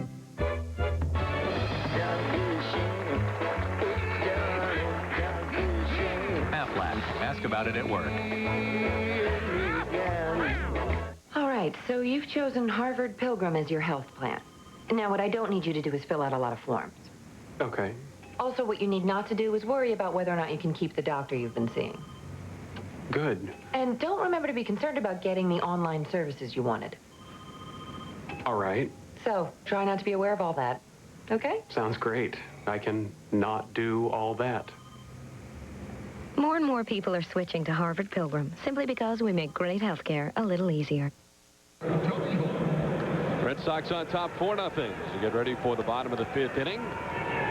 Time now for the Heineken What's on Tap back here in Tampa Bay on the alternate channel tomorrow. Check your local listings at 6:30, Wednesday at 6:30, and Thursday at 1:30 for the series conclusion. UPN 38 will have the first game of the Baltimore series. And we will be back with you over the weekend from Camden Yards on this 10-game road trip to begin the season for the Red Sox. Your thoughts so far? Pedro Martinez, the old Pedro. Well, pretty much the way you expected things to go. Pedro looks like Pedro. He's only given up, what, the one hit in the game. Red Sox could have more runs. They've left quite a few men on base, but you'll take it right now. Will be Hall with a flare to second, handled by Todd Walker for the inning's first out. I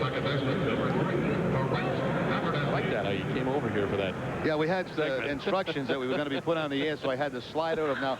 The real look we have, if we can go back to the booth, the real look we have is I'm hitting over here in my corner, see? The actual look has lots of space. It's a very roomy booth, and there's lots of room between Jerry and I. Yeah, That's and all this. This is the key here, though, the Nesson sign. But what was the problem? It was the bar that we didn't like. We needed to get you over. Well, they wanted to make us look like we're close. I see. Out to third. Hillenbrand in on the grass. The throw, Millar with the long stretch, able to bring it in. 2 down. Hey, you know, I'm interested to see now. Grady's talked a lot in spring training. As we get late in the game, he's going to make a defensive switch. Put Hillenbrand at first and Millar. Let's see if that happens tonight in this game. Closer games or no? Closer games or any game, really, you know, as you get down late in the ball game. So we'll see if we get into the 7th, 8th, somewhere in there. If he takes Millar out, puts Miller in at third, and switches Shea. I guess it depends on how the rest of this thing goes. 2 down. It brings up Ray Ordonez, who walked his first time. Look out, Don. Pops up. Oh, wow. Right into the Tampa Bay Devil Rays radio booth. Thought I had a chance. I was on the move. Oh, that's... Look at that's brutal. That is so weak. Paul Olden, the radio voice of the Tampa Bay Devil Rays, had it go behind him off the wall. He ran back, picked it up, and now he's pumping it out of the booth like he caught it. That's weak. That is weak. Yeah, he and Charlie get along so well over there.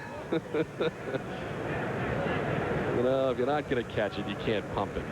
For those of us who have caught foul balls, we're screaming back towards the booth. Ordonez almost fell down going after that pitch. 1 and 2. Yeah, just a little slip on that back foot on that swing by Ordonez. Watch the back foot just slip and give way. I think Ordonez is trying to hit that ball about 700 feet. The 1-2. Ordonez takes it for a ball. 2 and 2. I got my telestrator back now. Regular season feels great to have it. My old buddy to my right. If you think about having the telestrator installed to your chair at home during the off season, you could just point some things out.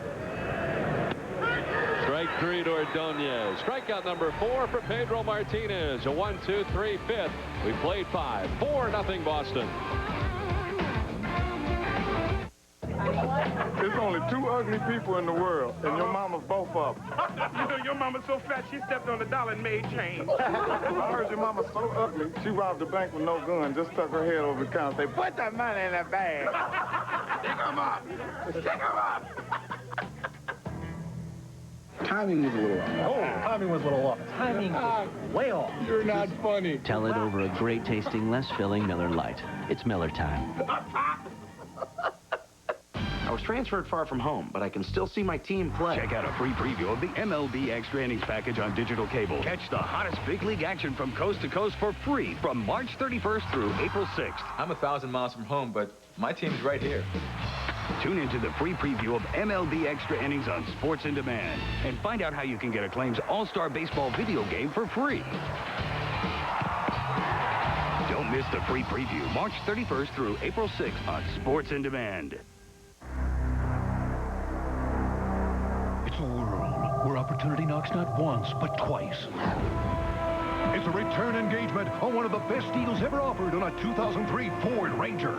For just $229 a month with $728 due at signing, you can lease a Ranger Super Cab 4x4 with automatic. This is a special allocation of well-equipped Ford Rangers for only $229 a month. This deal ends March 31st, and when they're gone, they're gone. See your New England Ford dealer today. 4-0 Red Sox. We get ready for the top of the 6th inning.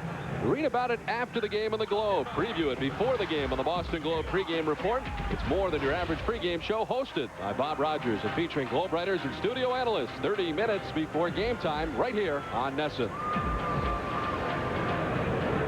I think that little box showed us our favorite Boston Globe columnist. That's pretty flashy.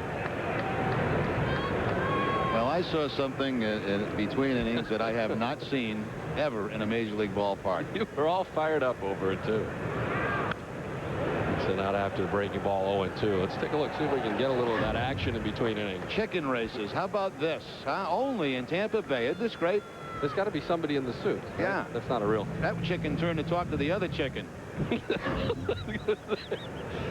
I wasn't going to say they were real chickens. I'm hearing it now from the truck. Abernathy to his left throws out Nixon. I just meant that there were people in there. I was pointing that out, that those were not oversized chickens on steroids. The only thing that could possibly top that would have Raymond riding the chicken. You've had a few hotly contested conversations with Raymond. You're not a big Raymond fan. Well, he's always on the umpires. I don't like that. Raymond, in case you don't know, is the mascot for the Devil Rays, who I've not yet seen tonight. Jason Varitek has been up twice. He has doubled twice. Once to right center, once to left center. The last one scraped the wall. Varitek is not your everyday number 9 hitter. So he chops it right side. Abernathy on the high hop throws out Varitek, who's retired for the first time tonight. 2 down. Well, you got to give some credit to Joe Kennedy in this game. You know, after a very rough first inning, poor defense play behind him, gave up 3 runs. And he settled down pretty good. He's only allowed the Red Sox the 1 run, and that was in the 5th inning. He's thrown 86 pitches so far in the ball game tonight. Here's Johnny Damon looking for his first hit of the year. He's lined out, fouled out, and grounded out so far.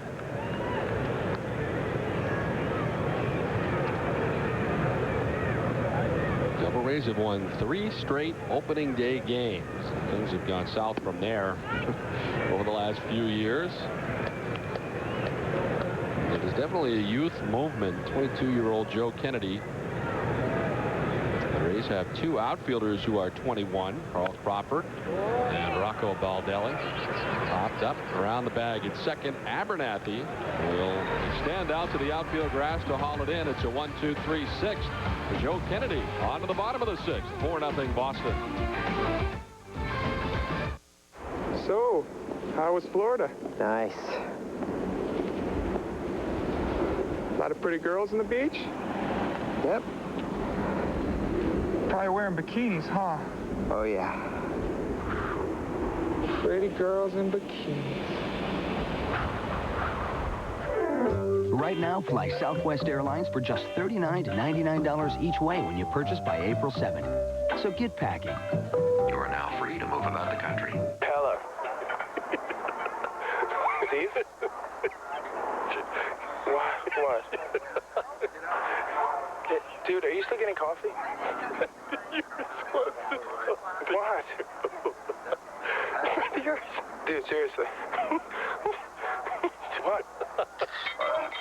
Oh my, that's a pig drinking a cappuccino. See, that's what I'm talking about. T-Mobile camera phones. Get more. You think about what people want in a sports sedan.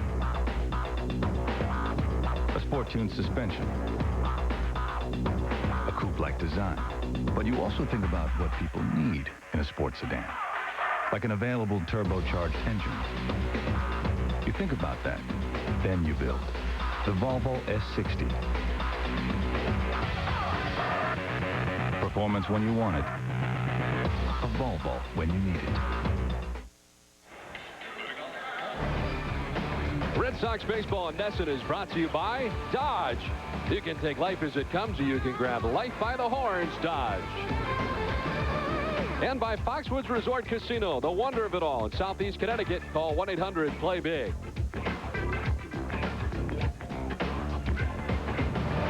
Bottom of the 6th inning. In the top of the Tampa Bay Devil Rays order, Carl Crawford will lead it off. He was grounded out twice. He is one of the 2 21-year-old outfielders that the Tampa Bay Devil Rays have this season. He shows bunt and is ahead in the count 2-0. Second youngest 25-man roster. Average age of 27.4 for the Devil Rays. And Lou Piniella, as I was mentioning earlier, really amazingly has not managed a team that has finished lower than 3rd over the last 9 seasons. And of course, the bulk of that's been with the Seattle Mariners. But it seems the new, relaxed, laid-back Lou is ready for that type of season. He hopes to win 70 this season as kind of a goal that he is after, and thinks that this team could compete in 2005. Crawford waves at it, so after being ahead 2-0, Pedro comes back to strike him out. 5 Ks for Pedro Martinez. And the first strikeout for Pedro tonight on that great changeup. I swear his changeup is so good that he could walk up to home plate, tell the hitter I'm going to throw it, and they still can't hit it. Pedro's retired 5 in a row. He's given up just 1 hit through 5 1/3 innings, and it is to this gentleman, Rocco Baldelli. His Major League first hit, bounces it towards Nomar. Tough throw, but Millar is able to reel it in. 2 down. Now Pedro that time ran that fastball, a 2-seam fastball, back in the hands of Baldelli. Remember, he swung at the first pitch last time up, got the double. This time on the first pitch, Pedro changes it up, throws that 2-seam fastball and jammed him. I was watching him go down that line. He runs pretty good, doesn't he? Does everything very well, and that is largely the reason that he has flown through this Tampa Bay Devil Rays organization, the major leagues. And some had him tabbed for Durham this year at AAA, but as it worked out, Lou Piniella liked what he saw in spring training from Rocco Baldelli, the Rhode Island native. And today has his first major league hit. Did it off Pedro Martinez with a double back in the 4th inning.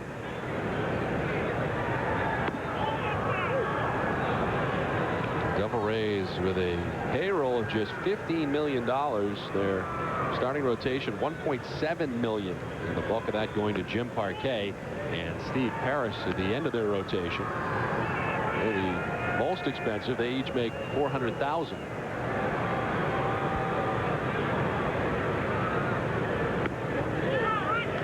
For a strike, and it's 2-2.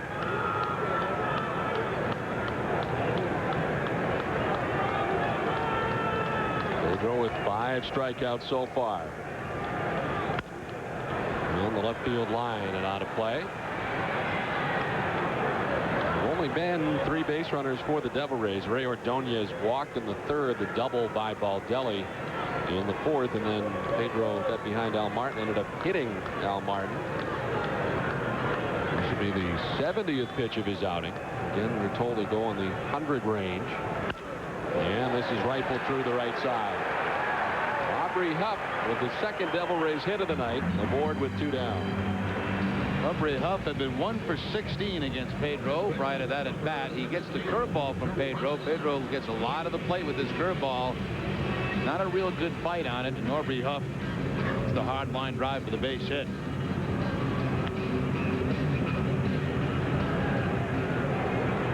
Travis Leaves 0 for 2. He's grounded out to 1st and to 2nd so far.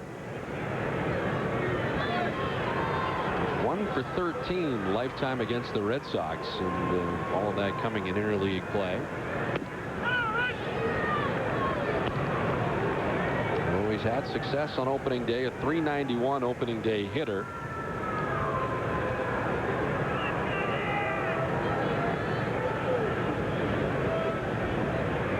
He's been in the big league since 1998. His first ever major league game, he was able to hit a home run off Darryl Kyle in Colorado. Last year on opening day, hit a home run off Tom Glavine. And brings a pretty good glove over there to first base, too, for the Devil Rays. They've improved at a couple of spots defensively, certainly shortstop with Ordonez and Lee at first base. Speaking of Glavine, sounds like he got roughed up today a little bit in his debut. So did Greg Maddux in Atlanta, both giving up 4 runs in their first innings today. So that will dart down low. 3-1. I had it cold in New York for that opener today. Watching the Today Show this morning, and those folks were freezing out there talking to Al Roker. What it sounds like is very fortunate that we opened up down here at the Trop rather than at home right now. 3-1 to Travis Lee. Sliced foul down the left field line. Rick Petrangio tells me that in that Baltimore game they had a snow delay. Not a rain delay, a snow delay. That's nice. In Baltimore. In Baltimore, yeah. Is our very next destination after this series. Be there over the weekend for 3 with the Orioles. The payoff pitch to Lee. Down the left field line, foul.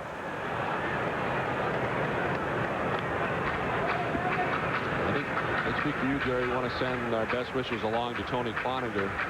We were told before the game he'll be headed home tomorrow to take care of himself for a little while. He had hoped to stay for the entire road trip, but it sounds like he's going back to Boston. Going to get that treatment started for him, and certainly appears to be the right thing to do. He's been scuffling a little bit down here. Strikeout number 6 for Pedro Martinez. It concludes the last of the 6th inning. We played 6 from Tampa Bay. 4-0 Boston.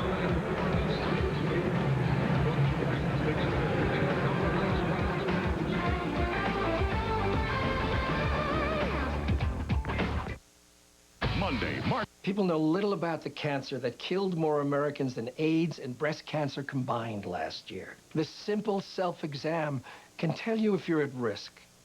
Stretch your 2 hands in front of you. Then bring them back around and place them on your lower back.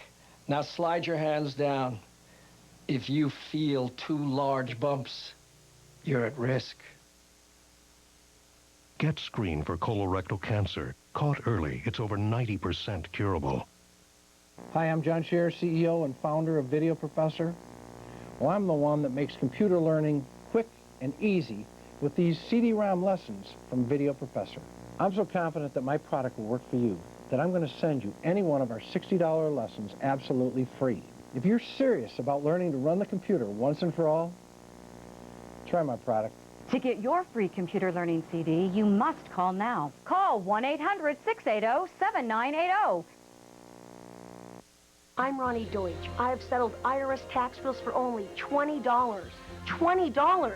Ronnie was able to help us settle this debt for only $20. Saved me $34,000. Saved me $10,000. When she says that she can settle this for pennies on the dollar, she absolutely means it. If you wait, you can lose your chance to settle for $20. Call the law offices of Ronnie Deutsch at 1-800-895-9922 for a free and confidential tax analysis. Call 1-800-895-9922. Back at Tropicana Field in Tampa Bay. Red Sox on top, 4-0. Each time the Red Sox catch a runner stealing on Nesson this season, you can enter to win a LoJack stolen vehicle recovery system for your car or truck at boston.com/Nesson. Simply enter the date, opponent, and the runner the Red Sox caught stealing at boston.com. You'll be entered in the LoJack caught stealing sweepstakes. Pedro Martinez through the first 6 innings has struck out 6 Tampa Bay Devil Rays. He's given up just 2 hits, has walked 1, hit a batter, and has yet to give up a run. As we move to the top of the 7th inning, Todd Walker lead it off against Joe Kennedy, who has settled down after some tough defense in behind him, and a few hits in the first inning that led to 3 Boston runs. Red Sox got another run in the 5th. By the mound towards Abernathy. pause, but we'll have plenty of time to get Todd Walker. Let's check in with Eric Freed. Eric? All right, thank you very much, Tom. We're here with our Citizens Bank. Not your typical fans of the game, and it's not typical because these are the Baldellis. Rocco's mother, father, Michelle, and Rocky, and well, you look calm right now. Is everything okay? 1 for 3. Got your first major league hit against Pedro Martinez. Life is good. Very calm. I actually... Also, not that I know much about baseball, but I figured a slider, a changeup. But on a 2-2 count, he got the fastball up and in, and he likes fastballs. He missed it. Next time up, he figured the best pitch and first pitch he's going to get, he's going to take it, hit it, and take a whack. He did. Got a double, so I'm sure I got everything out of him, and I think he's feeling a lot better about himself right now. So outstanding. All right, now she's working the phones here, but I need to ask you, Michelle. Michelle, I have to ask you. He went from high school 3 years ago to the major leagues today. I mean, that's a little fast for your little baby. Oh, my God. He's worked so hard. We're just so proud of him. It couldn't be a happy day. He's just great job. All right, they are not your typical fans. They are the proud parents of Rocco Baldelli here in Tampa. Guys, back to you. All right, Eric, thanks very much. And Rocco Baldelli with his first major league hit tonight. Pedro Martinez, and it's comfortable out there in center field. 2 down in the 7th inning. 7 in a row now retired by Joe Kennedy, and it brings up Manny Ramirez. Thank Eric Freed, our 3rd broadcast member here from Tampa Bay, doing an outstanding job tonight in a huge crowd at Tropicana Field.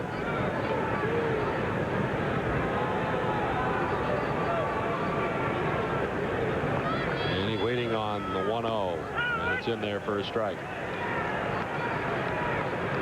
Ramirez reached on an error and scored in the 1st inning. He singled in the 3rd.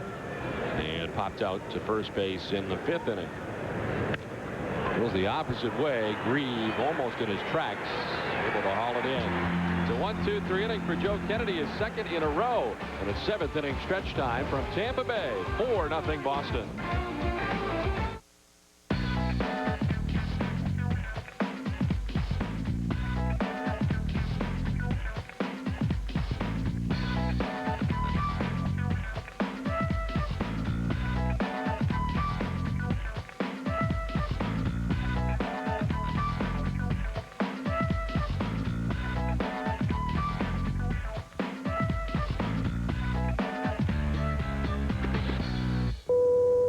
Free to move about the country. For extra convenience, extra value, and extra service, stop at Extra Mart. When you're on the go, you need a little extra. Fuel up on Extra Mart's Deli Joe sandwiches, Brew Boy coffee, and more. For your car, Extra Mart offers the brands you know at competitive prices. To protect your lips from the unpredictable spring weather, Extra Mart offers a full line of chapstick products, America's favorite lip balm. With over 150 locations throughout New England, be smart. Shop Extra Mart.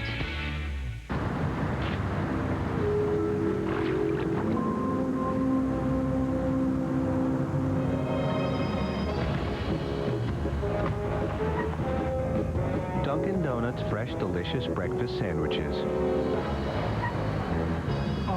For a breakfast you've got to have, it's just the thing. Dunkin' Donuts is now serving your favorites even faster. Stop by today for a great tasting breakfast sandwich. It's just the thing when you're in a hurry. 7th inning stretch from Tampa. The Red Sox have the 4-0 lead. Will tickets remain for nearly all 2003 Red Sox games, even Yankee games, when you get Sox Packs. Sox Packs include tickets to 4 premium games at Fenway Park at substantial savings. Sox Packs are an easy way to be sure you'll see the new-look Red Sox at Fenway Park in 2003. Reserve yours today by calling 877-RED-SOX-9. That's 877-RED-SOX-9. Now we get ready for the last of the 7th inning. Pedro Martinez back out there. Jerry now standing in the booth. Well, I didn't get a chance to stretch between the 7th inning stretch, so I'm going to get my stretch in now. That's what's going on? This is it, Don. I know you're a little under the weather. The back seems to be giving you some trouble. Yeah, I got a seat in my hotel room is not giving me a bad back. Yeah. But I'll get over it. They are getting older. Well, we're ready for the last of the 7th inning. Pedro Martinez has been outstanding through his outing so far. 6 strikeouts through the first 6 innings. He's given up just 2 hits, walked 1. And hit a batter. The batter he hit will lead off the inning. It's Al Martin. The Red Sox have action for the first time in their bullpen. Actually, both bullpens are now busy as we begin the last of the 7th inning. Pedro, what are we waiting for here? Waiting for the music to be done playing. Okay. Pedro warmed up very quickly, and they were not yet done with the music. They now are. The action of the bullpen, that was Seth McClung, the right-hander who's up in the Tampa Bay bullpen. The Red Sox had action very briefly, but the one is warming now as Martin goes out after the first pitch. I think he's back up. That's Romero Mendoza loosening up for the Red Sox. There's Romero. Yep.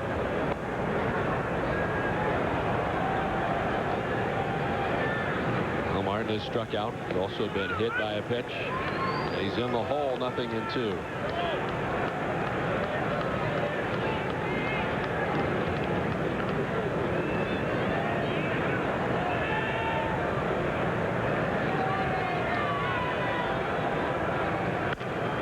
Ground and through into right field. A base hit for Al Martin. The 3rd hit of the game for the Devil Rays. And it is the 2nd time in this game that they've had the lead man on.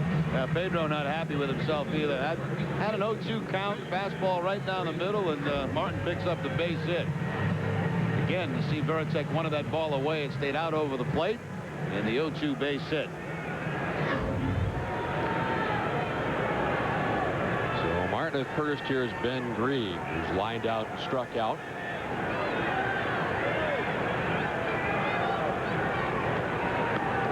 Pedro Martinez, 3-0 with a 3.00 earned run average in 5 career opening day starts. He's never lost on opening day for the Red Sox. Overall 7-2 against Tampa Bay in his career with a 2.29 earned run average. This is crushed foul down the right field line. Maybe getting into territory here that Pedro has not yet done through spring training in terms of his pitch count. Last number Pedro had in spring training was his last outing, which was 74 pitches. And he is at 82 right now. And it's been a fairly easy 82 for him in this game, too. There have not been many long innings. There's only one inning in which the Devil Rays had 2 men on. That was the 4th. Runners off and was fouled off by Grieve. Not a bad idea. You know, they're really not paying much attention to Martin at first base. You try to get something going, try to get a man in scoring position. Lou said he was going to do a lot of different things. He doesn't feel they're going to get a lot of big offense home run wise, so he's going to play a lot of hit and run, steal some bases, try some squeeze plays. Played a lot of small ball there with Seattle over the last few years. Now with the Mariners.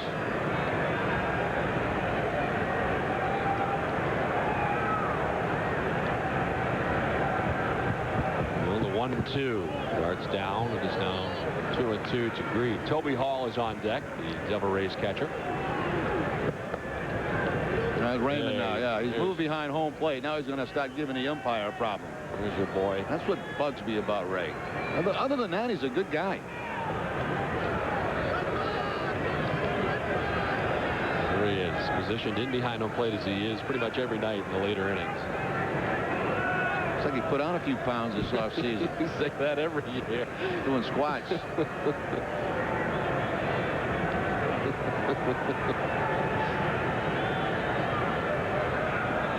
Inside, and it hit Grieve. So a hit batsman. It is the 2nd batter that Pedro has hit. And the first 2 Devil Rays to hit here in the 7th inning have reached. Yeah, curveball right here from Pedro. This gets Grieve right off the foot.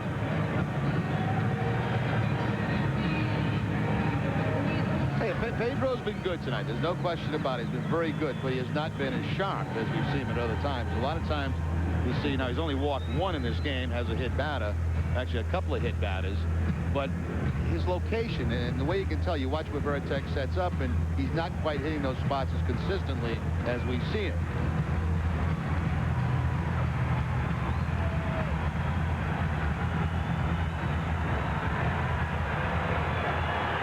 Mendoza is in the bullpen. As Toby Hall stands in on the right side. He's popped out twice. For the strike as Pedro slings it in there. Now what the Devil Rays want to do here is they want to run Pedro out of this game, and so they still have about 6 to 7, 8 outs left to take a chance against the Red Sox bullpen. Any team wants that. Just get Pedro out of the game somehow.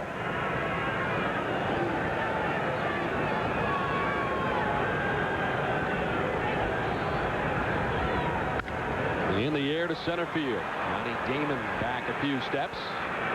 He'll make the catch for the inning's first out. Trying for third is Al Martin. He will get there. The throw into second base. It's a double play in order. As there's one away, and Martin stands at third now. Second baseman, number 3, right, number 9.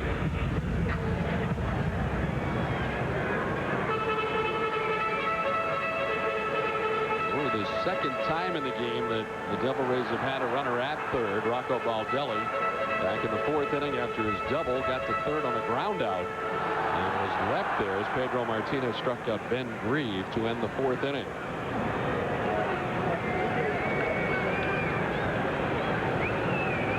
Here is Brent Abernathy, who's 0 for 2. He's flied to center and grounded out to third base.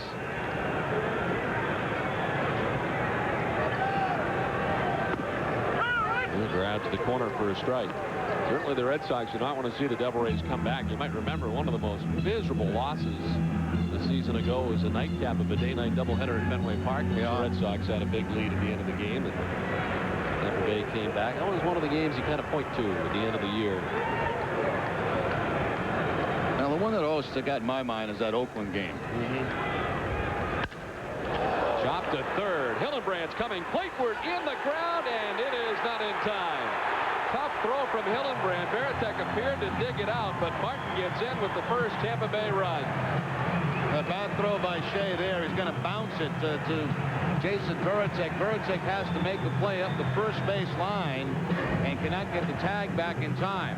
Watch the throw by Shea. Looked like he looked to first base, then decided to go home and bounces in front of Veritek. He did all he could to just make the catch. I'm surprised Martin didn't slide on this. Looked like Martin thought maybe he was going to have to knock over the catcher. Didn't have to do that. In charge, an error to Shea Hillenbrand. Abernathy reaching on the fielder's choice. Grieve up to second. One out in the inning. Ray Ordonez. Ordonez walked in the third, struck out looking in the 5th. 1 of 6 Pedro Martinez strikeouts.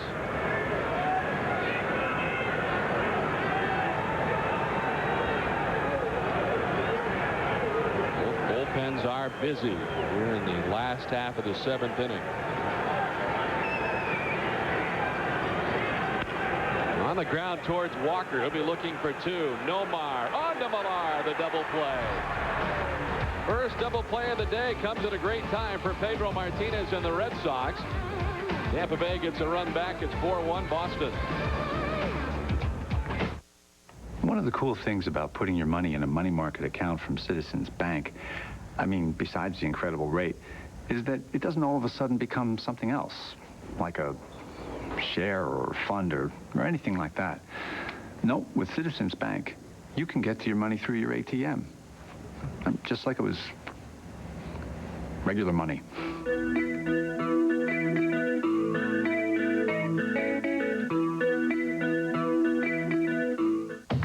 Papa John's. After 19 years, no question, it's an amazing pizza.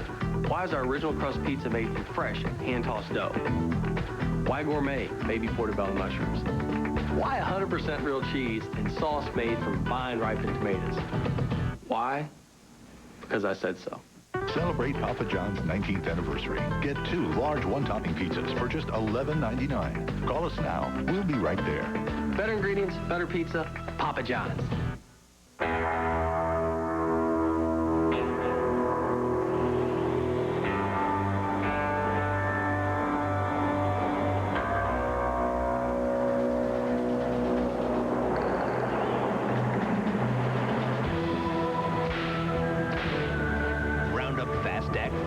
Its patented formula knocks out weeds in 24 hours. The leading imitator doesn't. Roundup Fast Act Foam knocks out weeds in 24 hours. Top of the 8th inning, the Red Sox have the 4-1 lead over the Devil Rays. So Thursday night at 6:30 on NESN, tune into the Boston Globe Sports Plus for live sports talk, plus a whole lot more. Hosted by Bob Lobel and a lineup of Globe sports writers delivering sports news, notes, commentary, and controversy.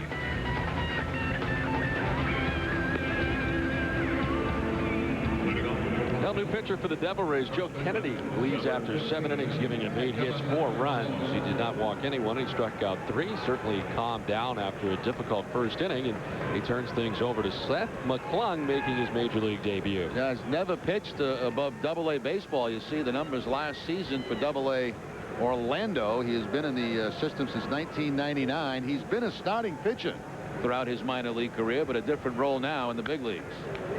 Millar out after the first pitch, sends it foul. Millar's 1 for 2. He's been hit by a pitch. His hit came back in the first inning, a single in his first official appearance in a Red Sox uniform.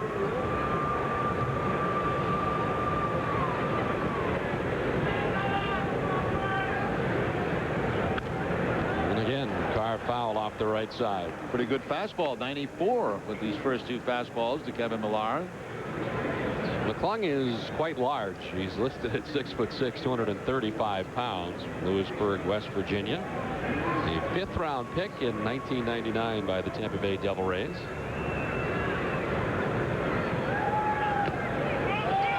Foul tipped into the catcher's mitt, strike 3. So McClung in his major leagues debut here tonight strikes out Kevin Millar, first batter that he faces. Big strikeout numbers a couple of years ago at Charleston. This one at 96 miles an hour. Fastball foul tipped into the glove of Toby Hall. Has never pitched above Double-A as Hillenbrand lifts this to right field. Grieve back at the wall, will make the catch in front of it. Had no more room in which to work with. He was backed up against that big fence in right, but he hauls it in, 2 down. A lot of that power provided by McClung with that fastball. Hillenbrand to the opposite field again on a pitch down and away. And that chases Grieve right back to the wall, that new pretty green wall here in Tampa Bay. What do you think? Well, you think it's pretty. Obviously, you like it. That's right. What do they got on it? Dolphins and a couple of dolphins and things. It's aquatic. A lot of different stuff out there. Yeah, what is that? It's a Devil Ray. Oh, is it? Yeah. Well, that would make sense. Sure. They are the Devil Rays. There's a newspaper. And there's more Devil Rays coming right at the beginning. Oh. Well, we have to get the hitter. There's Jeremy Giambi. We're looking at Devil Rays. They also have added some stuff around the catwalks. I guess that's the sun. There's a whole there's a whole theme to this. You have below, you go to the water. This is supposed to be the sun right up there. That's up top. Right. Now you go down below sea level with down to the fence, and you're below sea level, and there are your Devil Rays. So there's a theme that they followed here. They had a real plan when they came in on this renovation, and I'd say that they were highly successful. I think there's more to come, too, from what I hear. Really? Yep. We are told the Bruins game is underway. If you have joined us looking for Dale and Gord, you have a very bad imitation of Don and Jerry. But we will be joining the Bruins in progress tonight once this game has come to its end. We are in the top of the 8th inning. Red Sox on top 4-1, 2 outs. Jeremy Giambi cranks it deep and far to right, stays fair. It's gone, but it is twisting and turning foul. Giambi seems happy to have the left-handed Kennedy out of the game. 0 for 3 against Kennedy. Good swing here, but just out ahead of that fastball a little too much. Had the distance, but foul.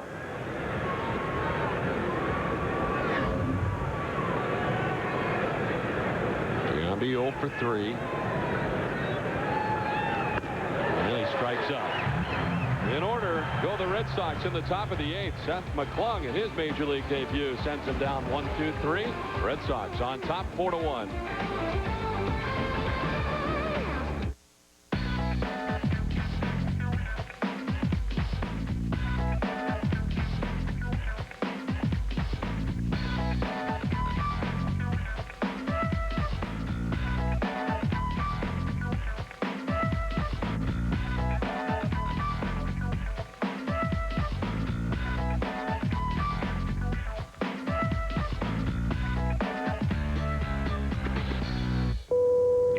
free to move about the country. This is big. Oh, good. Tums. Correction. Tums Smooth Dissolve. Introducing new Smooth Dissolve, a velvety smooth new texture that dissolves fast, rushing relief right to where you need it. It's like whoosh. New Tums Smooth Dissolve. Are you listening to 96.9 FM Talk? It has a little bit of everything. It has the right balance of news, entertainment, as well as intelligent talk. Now that he's on the radio, Mike Barnacle, he can take a national story and tie it into the Boston scene. What can I say? I'm addicted to 96.9. It's great.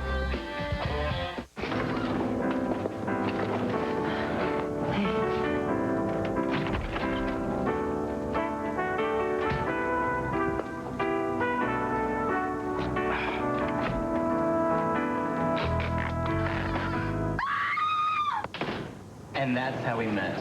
You're so smooth. It's a gift. It's one of those gifts that keeps on giving. Life is best told over a great tasting Miller Lite at a place called Miller Time. Don Orsillo and Jerry Remy back at Tropicana Field. The Red Sox on top 4-1 as we get ready for the last of the 8th. Pedro Martinez has finished his first outing of 2003, ends up going 7 innings and striking out 6 Devil Rays in this one. Pedro was outstanding as he worked the first 7. The only run for Tampa Bay came an inning ago in the last of the 7th inning. Line on Pedro all told 7 innings. The 1 run on just 3 hits. Walked 1 and struck out 6. The run was unearned. Well, as predicted by Jerry Remy, some defensive changes as Bill Miller has come in at third base. Shea Hillenbrand at first base, moving from third to first. And the new pitcher is Ramiro Mendoza, who is welcomed into the game. A slicing foul ball down the left field line by Crawford.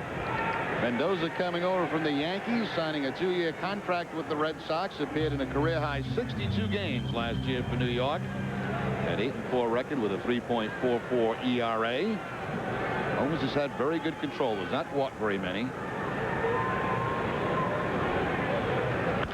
Right back at Mendoza. Up the base of the hill, he fires out Crawford for the first out of the 8th. Well, we get a little taste tonight of the new approach by the Red Sox bullpen. No closer per se for the 9th inning. He's going to go with a bullpen by committee, and the first choice here for Grady Little, Mendoza, even with a couple of left-handers due up in this inning. Dana Levangie on the phone down there, and we'll see if somebody else is going to get up now. It looks like they are.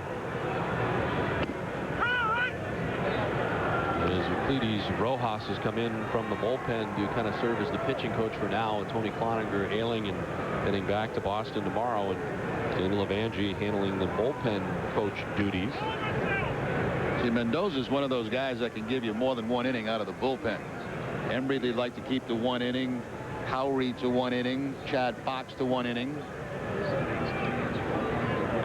Baldelli sends it to center field. Damon moves over and makes the catch on the sinking line drive for out number 2.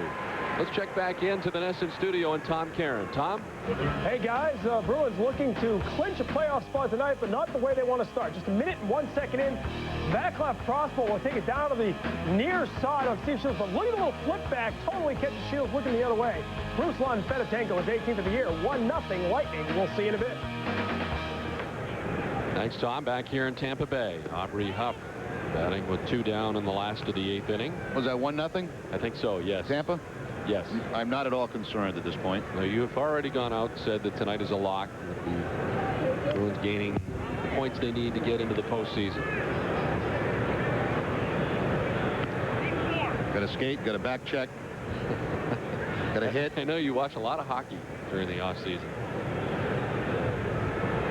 Did you enjoy the bean pot? I missed it this year, Don. I was out of town. In the air to left, down the line, it'll make its way foul. That's right, that was during the Aruba part of your schedule. Some nice seats now on that left field line. Has to pick up a couple of foul balls. Watch that guy warm up in the bullpen. Gonna throw it back.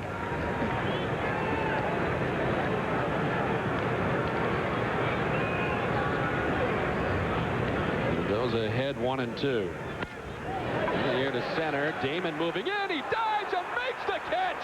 Johnny Damon picks up where he left off last year with a great catch to end the 8th. in order go the D-Rays. We head to the 9th, 4-1 Boston.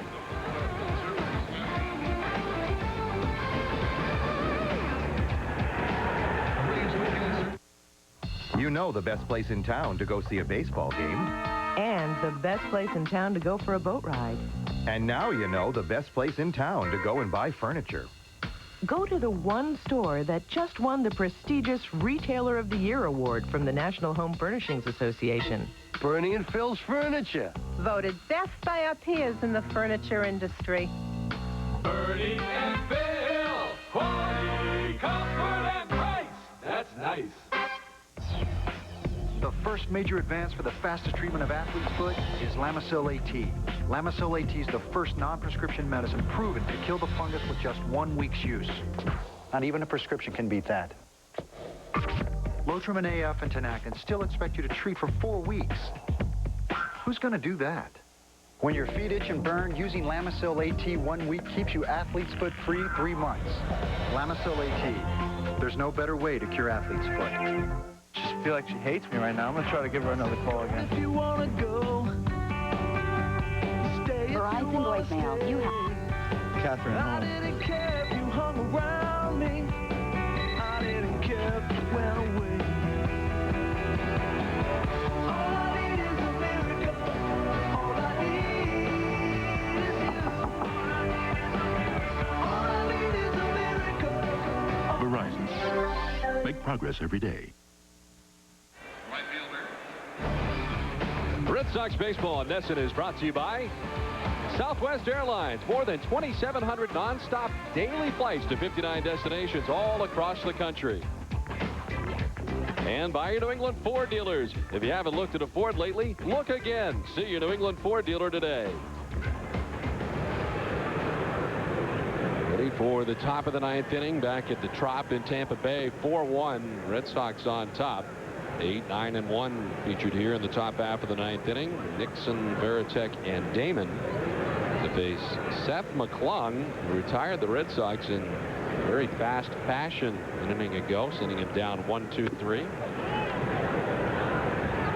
Nice play by Johnny Damon, who went last inning.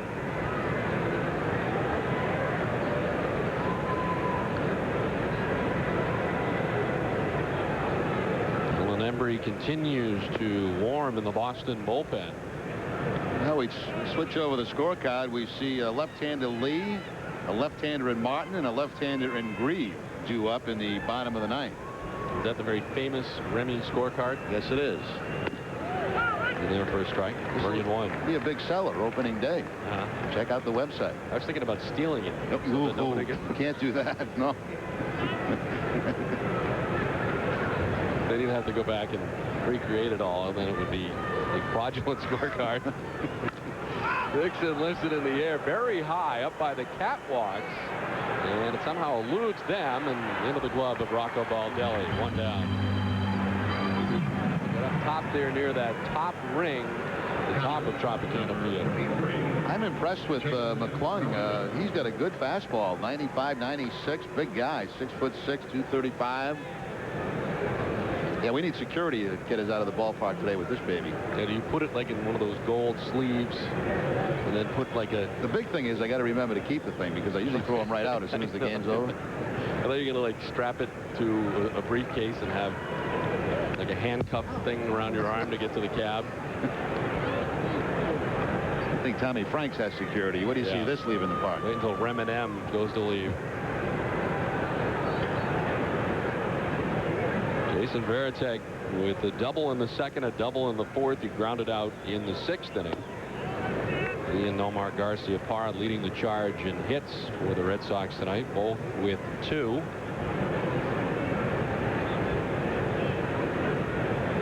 Tampa Bay has retired 12 Red Sox hitters in a row. Last base runner for the Red Sox was Millar back in the 5th inning when he was hit by a pitch. Veritek punched at that one.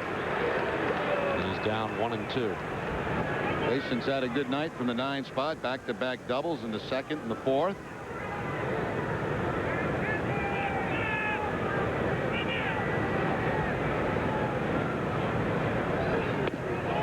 This is away, and it's now 2 and 2. What opening day is this for you? Of course, you're playing? I don't know. 60? 11 is a play. 61. And he struck him out. Seth McClung continues to dazzle his third strikeout at 5 Boston hitters, 2 down in the 9th. Yeah, he's just blowing the fastball by the Red Sox. You mentioned 3 strikeouts down. Nothing fancy here either. Just one fastball after another.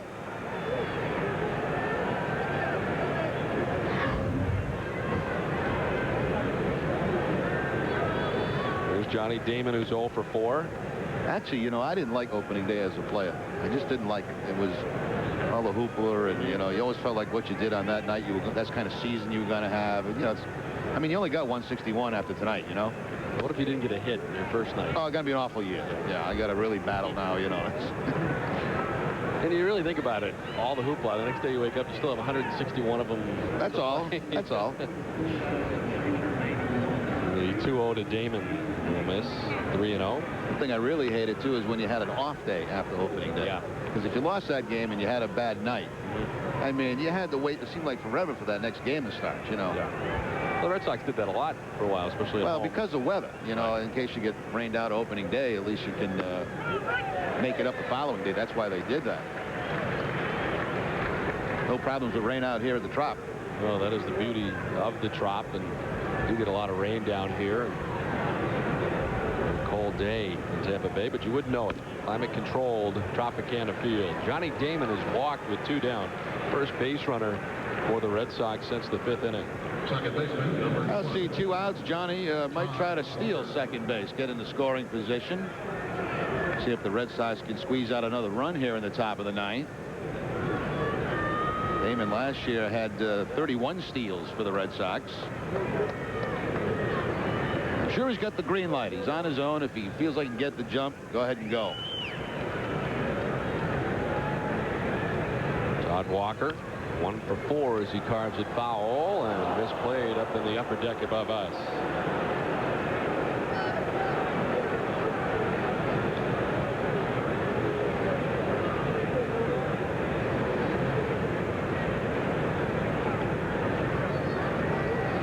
Sox and Devil Rays to do it again tomorrow night right here on Nesson. With the first pitch at 7:15. It'll be Tim Wakefield get the start tomorrow night for the Red Sox. He'll go up against right-hander Victor Zambrano. He was a bullpen guy for a lot of last season for the Devil Rays. Check your local listings to find the game tomorrow night.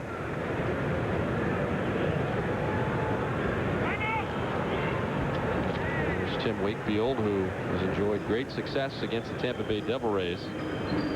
He's 6-1 with 3 saves and a 2.62 ERA in 15 games against the Devil Rays lifetime. And you may remember him flirting with a no-hitter here the year before last in Tampa Bay. So this has always been a great place for him. In the Tropicana Field, he's 3-0 with 3 saves. And Derek Law, of course, will go game 3 of the series. That'll be on Wednesday night at 7:15. He goes up against veteran Jim Parquet. Well, if Damon's going to go, this should be a good pitch to go on. The 2-1. If he feels he can get the jump. I'll tell you what, not bad going to home plate. McClung, he gets it there pretty quickly.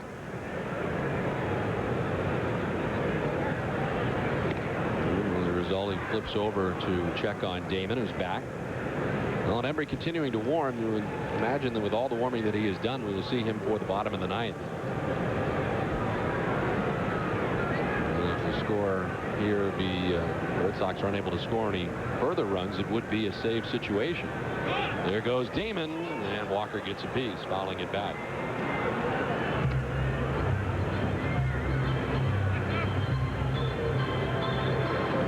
Looks like Walker that time too swung at a pitch that might have been out of the strike zone, a little bit high.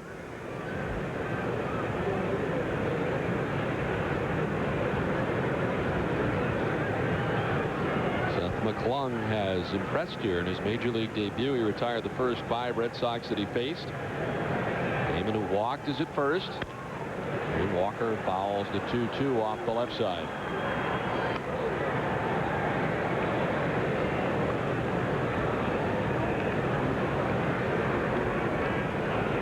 Joe Kennedy started for the Devil Rays and worked the first 7 innings, giving up 4 runs on 8 hits. Pedro Martinez, if you're just joining us, 7 innings, 3 hits, 1 run. It was unearned. He walked 1 and struck out 6. But Damon leaning the wrong way, perhaps, but he's able to get back at first.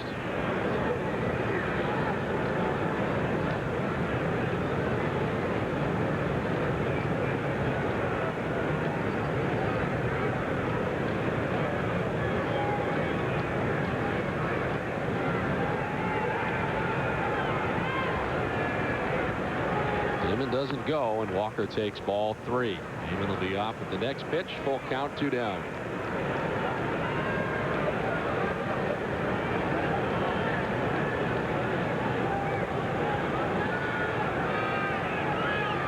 Fielder Baldelli a step or 2 towards left center, anticipating Walker may go the opposite way. There goes Damon. Ball 4, and it's back-to-back walks served up by Seth McClung, and the inning continues.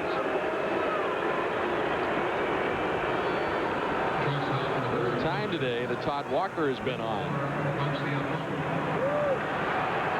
Now you get into the heart of the Boston order as Nomar Garcia-Parra will bat for the 5th time today, 2 for 4. He joins Jason Varitek in the 2-hit department.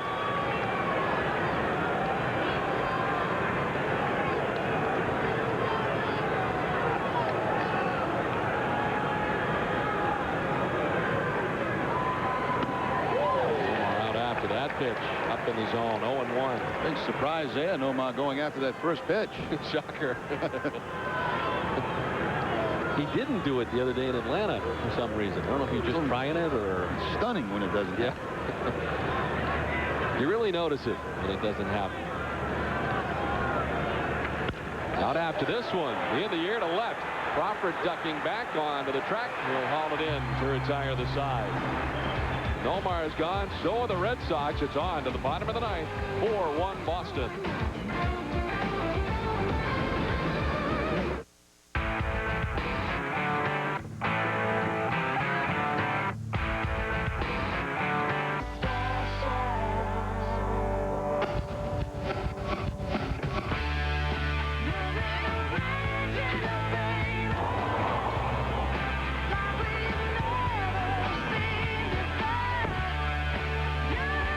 Wrangler owners speak their own language.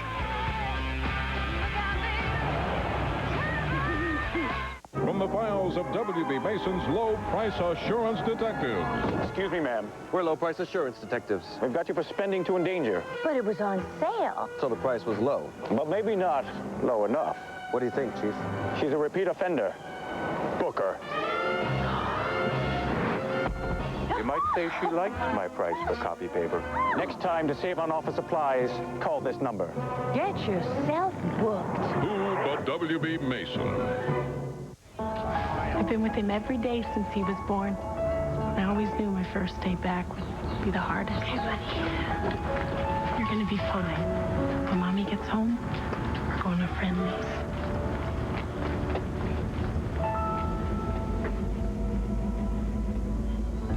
Come home to Friendly's and our new Super Melts. Now try any of Friendly's legendary Super Melts and get a hot fudge sundae free. Good first day, huh, Mom? You and me and Friendly's. Bottom of the 9th, the Red Sox have the 4-1 lead. Remind you, this copyrighted telecast presented by authority of the Boston Red Sox may not be reproduced or retransmitted in any form. In addition, the accounts and descriptions of this game may not be disseminated without the express written consent of the Boston Red Sox. Well, after an empty inning turned in by Ramiro Mendoza, in which he retired the Devil Rays 1-2-3, our first look of the season at Alan Embry. 32 games a year ago. 1-2 record, 2.97 ERA, and one of those left-handers expected up here in the bottom of the 9th. Embry gets the call to try to get those lefties out. Signed a 2-year contract with the Red Sox in the offseason with an option for 2005. Signed that back in November. Leading off will be Travis Lee. Looks like the veteran that the Devil Rays just signed, Terry Shumpert, has come out on deck, and he will bat second in the inning. Travis Lee 0 for 3, a pair of groundouts and a strikeout swinging.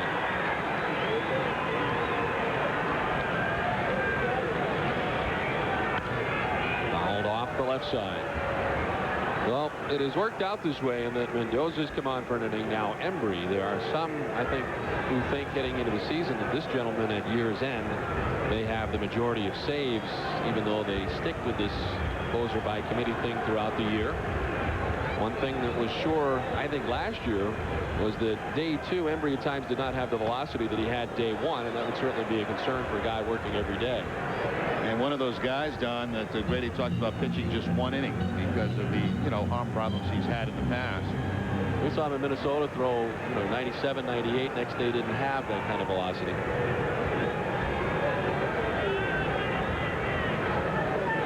Grady certainly does not see him as a left-handed specialist. As this one will miss, and it's now 2-1. Probably get a base runner. You probably see somebody warming up. Now, normally when the closer's in the game, you don't have anybody warming up behind him. But that's going to be the difference here. If you don't have a legitimate closer, then you've got to be prepared if there's a couple of base runners on to play, some of those percentages. This is much more difficult to manage your bullpen this way. And it certainly will be a test for Grady Little, because this is grounded foul outside at first. I mean, it's a test anyway, but if you're going to go in this philosophy... Well, the test continues through the 9th inning. So, I mean, you had your setup guys where you could pretty much set them up with matchups in the 7th, 8th. And then you knew you were going to go to your closer in the 9th. That was it. Bang. Here it's a little bit different. Travis Lee with a count of 2-2. Through the right side into right field for a base hit. And the Devil Rays have the lead man on. Let's check in with Tom Caron in Boston. Tom? All right, Don, Jerry's faith is well-deserved by the Bruins here. Joseph stumbles at the doorstep. Nick Boynton buries it crashing the net. That's his 7th of the year. That's a 1-1 game as we approach the late stages of the first period, guys. All right, Tom, thanks very much. Bruins have tied things up. Red Sox trying to finish off the Tampa Bay Devil Rays and earn their first victory of 2003. There's Chad Fox, who had a very good spring training. There you go. Exactly what we're talking about, Don. If you had your perennial closer in the game, you wouldn't see that right now. That's the difference. No guarantee that one guy is going to finish off the night.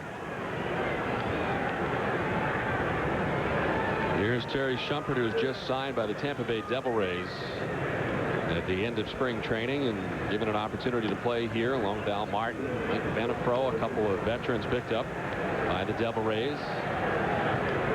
Shumpert in 106 games last year, 235 with 6 home runs.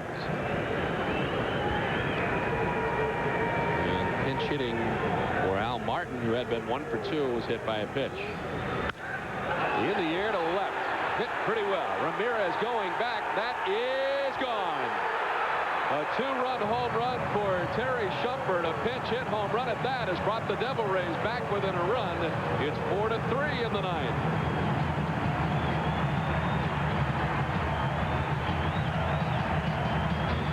Well, Terry Shumpert, as of about 3 days ago, had no idea where he's going to be playing. All of a sudden, he signs a contract with the Tampa Bay Devil Rays, and it's his first hit, a home run. And all of a sudden, you got a 1-run game with nobody out.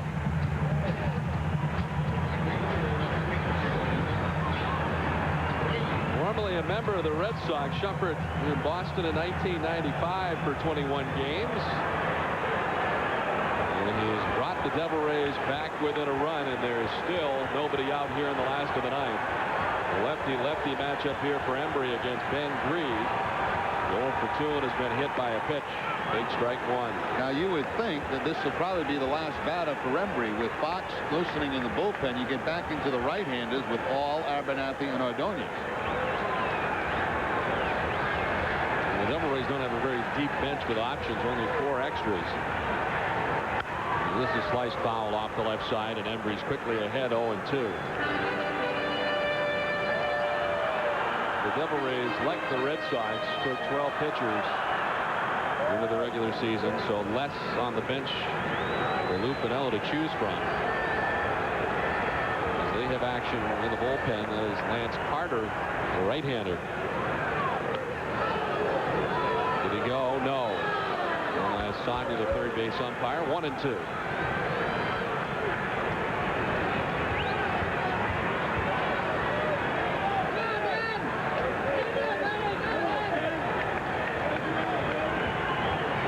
Shumpert, who most home runs he's hit in the big leagues is 9 with Colorado previously. He's hit a pinch hit home run here. And has brought the Devil Rays back within a run. Leadoff single by Travis Lee to begin the inning, and the 2-run shot to left for Terry Shumpert. And that's the loudest we've heard this crowd all night.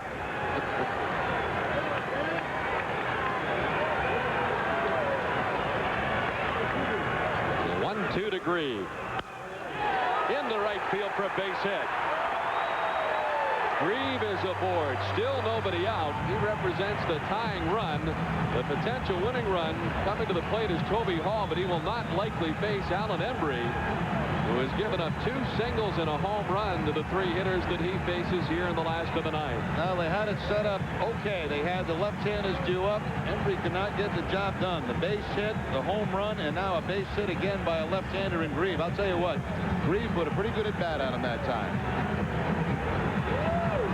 Embry is headed out. Chad Fox headed in. Will step aside. Bottom of the 9th inning. 4-3 Boston. Society says that your mind isn't hungry enough. They say your arms aren't strong enough. But you are going to prove to them that you can handle the really big stories. The stories that unfold. All right, now show them your strength. Yeah. Woo! Strong minds. Strong bodies. The Boston Globe. Your world unfolding daily. And turn. And fold. And turn.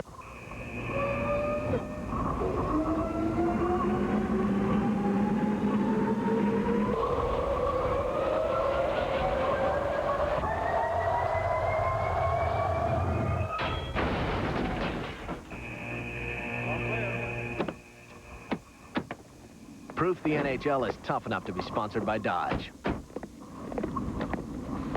I've been hit harder. Me too.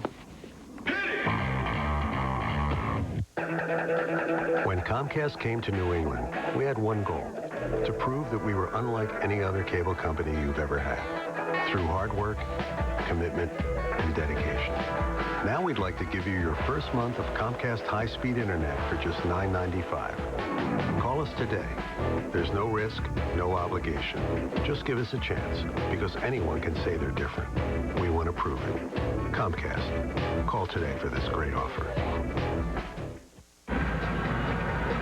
Tough turn of events as the Red Sox on top by a run here in the bottom of the 9th inning.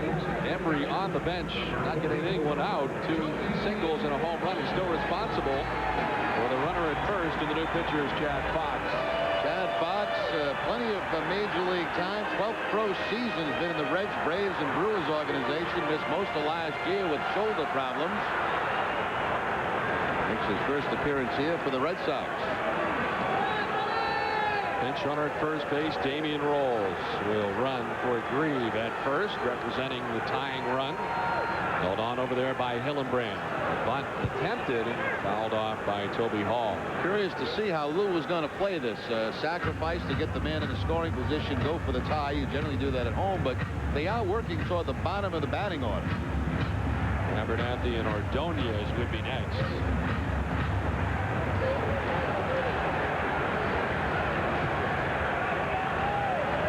Devil Rays trying to win their 4th consecutive opening day game. Fox missing up top. That Fox, 2 Tommy John surgeries. And was very strong throughout spring training. Nothing but great reviews from the Red Sox coaching staff coming into this season.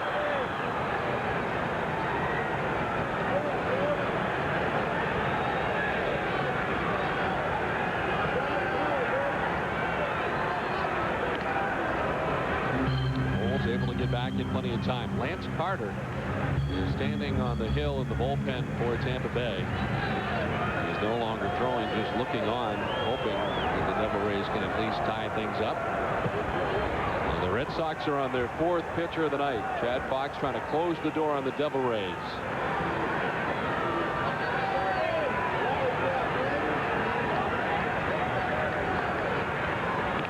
And again, rolls back. His lead not terribly large, but Fox has been most concerned. A couple of things here involved. Obviously some speed at first base, but they also want to get a look to see if the bunt is still on. See if Toby Hall will give it away.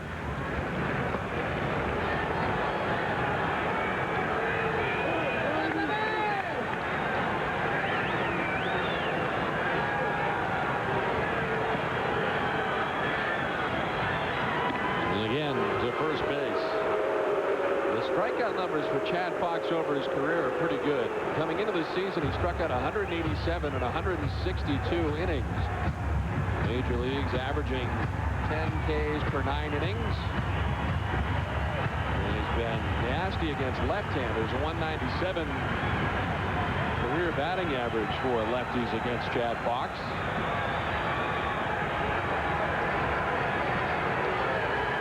Now the 1-1. Hall is showing bunt. He punched at it, couldn't get it. He's down 1-2. Big break there for the Red Sox. That's not a good pitch at all. A slider down and away, not close to the strike zone, but Hall still tried to bunt it. So now he's in that 1-2 count. We're told the Bruins and Tampa Bay Lightning have wrapped up the first period, and they are tied at 1. That's how you're done. Nothing to worry about. They came back to tie things up, and Remy has called it a lock tonight for the Bruins. They finished the first period tied at 1. Ball lunged after it, went around. A big strikeout for Chad Fox, the first out of the inning. Well, that's huge, obviously. I mean, didn't even throw a strike. Got him to chase pitches that were not even close to the strike zone.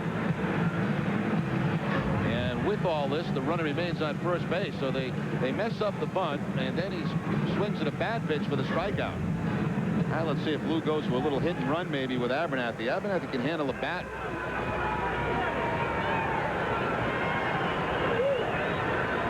Abernathy is 0 for 3 tonight. A fly out and 2 ground outs.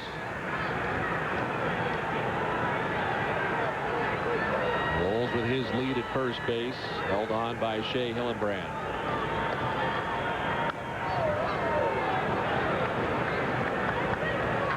Sox outfield about straight away for Abernathy. As long as you stay ahead of those Tampa Bay hitters, it makes it more difficult for them to put on a play, whether it be a steal or a hit and run.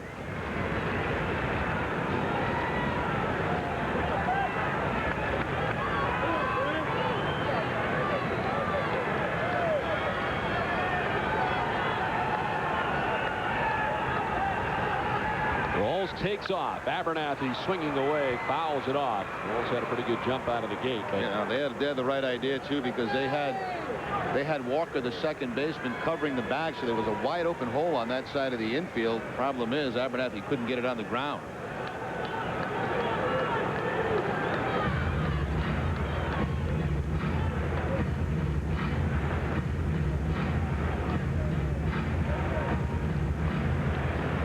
Anderson has come out on deck to hit for Ordonez.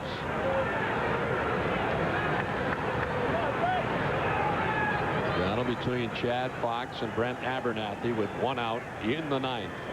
The 0-2. Grounded by the mound. Garciaparra touches second. His throw off balance is not in time. Had to hurdle the runner. Damian Rolls did so and got the throw off, but it's on the tardy side, and the game continues. It looked like Nomar got crossed up a little bit when he came across the bag. Let's take another look. He catches the ball right on the bag, but right here, he couldn't get a grip on the baseball, and that threw the timing off. By the time he did get the grip on it, then he had to really get out of the way of the runner coming in and try to break up the double play. Marlon Anderson will pinch hit for Ray Ordonez. Anderson making his Devil Rays debut and up through the Phillies organization. After 8 seasons in the Phillies organization, the last 4+ years in the big leagues with the Phillies. A lot of games, 319 games with the Phillies.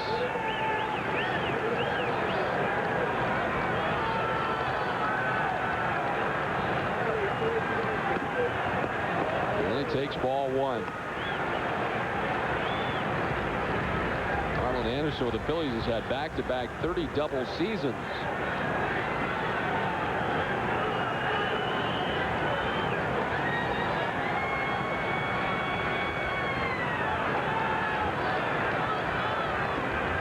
First takes off, up and away. The throw from Baratek will get away.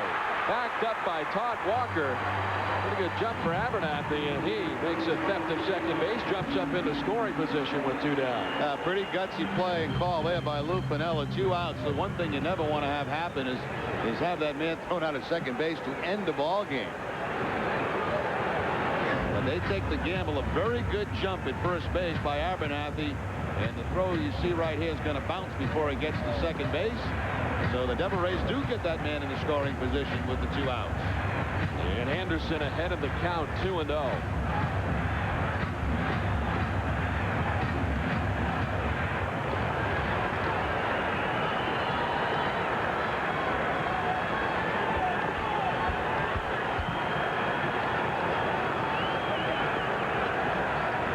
Abernathy at second represents the tying run, as that will drop low. 3-0.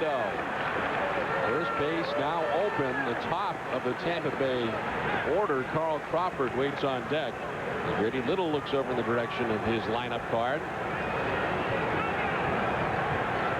No further action in the Boston bullpen right now. Pedro went 7, giving up 1 unearned run.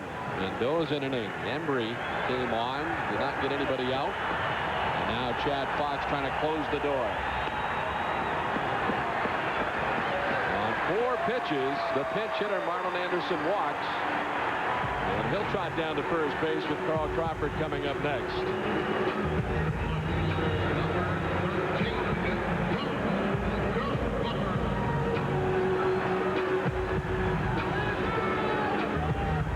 Crawford is 0 for 4. He's grounded out 3 times and struck out.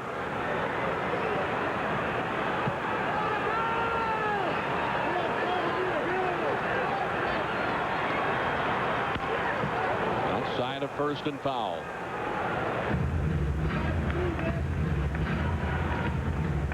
Crawford just 21 years of age. One of the younger Devil Rays.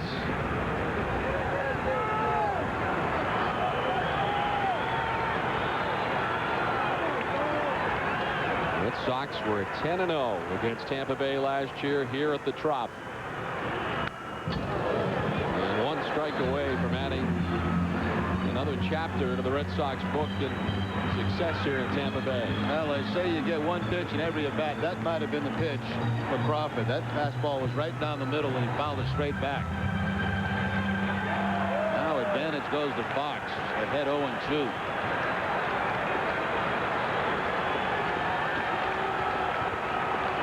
Abernathy at second, Anderson at first. The 0-2 pitch. Again slashed foul.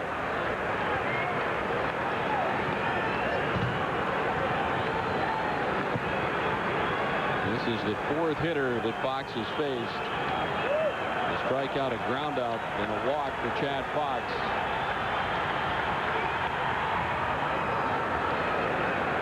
And Crawford continuing to foul pitches off.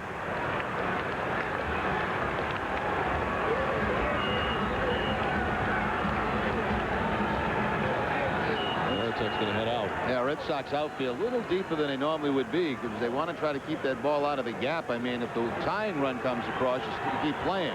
If that man from first scores, game's over. Any ball in the gap. Pedro Martinez, Ramiro Mendoza, Alan Embry, and now Chad Fox.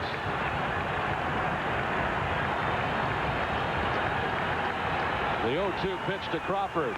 Up and away. Got away. 1-2. Yeah, Baratek just wanted to waste one there. You could see him come out of his crouch to set the target. Wanted that high fastball out of the zone.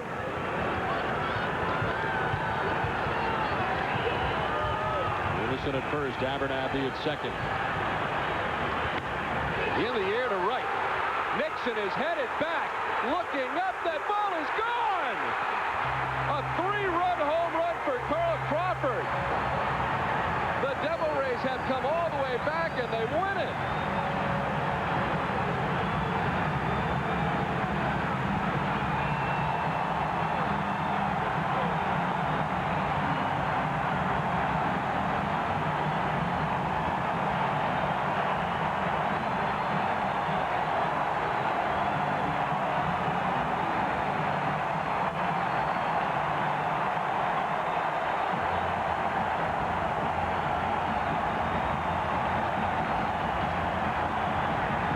Devil Rays have spoiled opening day 2003 for the Red Sox. Unbelievable comeback here. Crawford on a nasty pitch down and looked to be out of the strike zone. Gives this Tampa Bay club exactly what they were looking for on opening day, a comeback win. That is our Foxwoods chance play of the game winner by Crawford. And again, the totals, the Devil Rays 6 runs, 7 hits, 2 errors. Boston 4 runs, 8 hits, an error. McClung the winner, Fox the loser. For Jerry Remy, this is Don Orsillo saying so long from Tampa Bay. We'll head to the Fleet into the second period with the Bruins coming up next. Good night, everybody. For years, Roy was afraid of home loans. Then he went to Washington Mutual. They write their own approval rules and gave him a quick thumbs up. Now Roy fears nothing.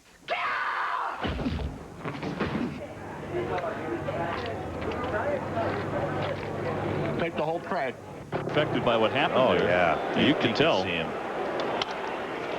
Toward the hole. Picked off by Wilson.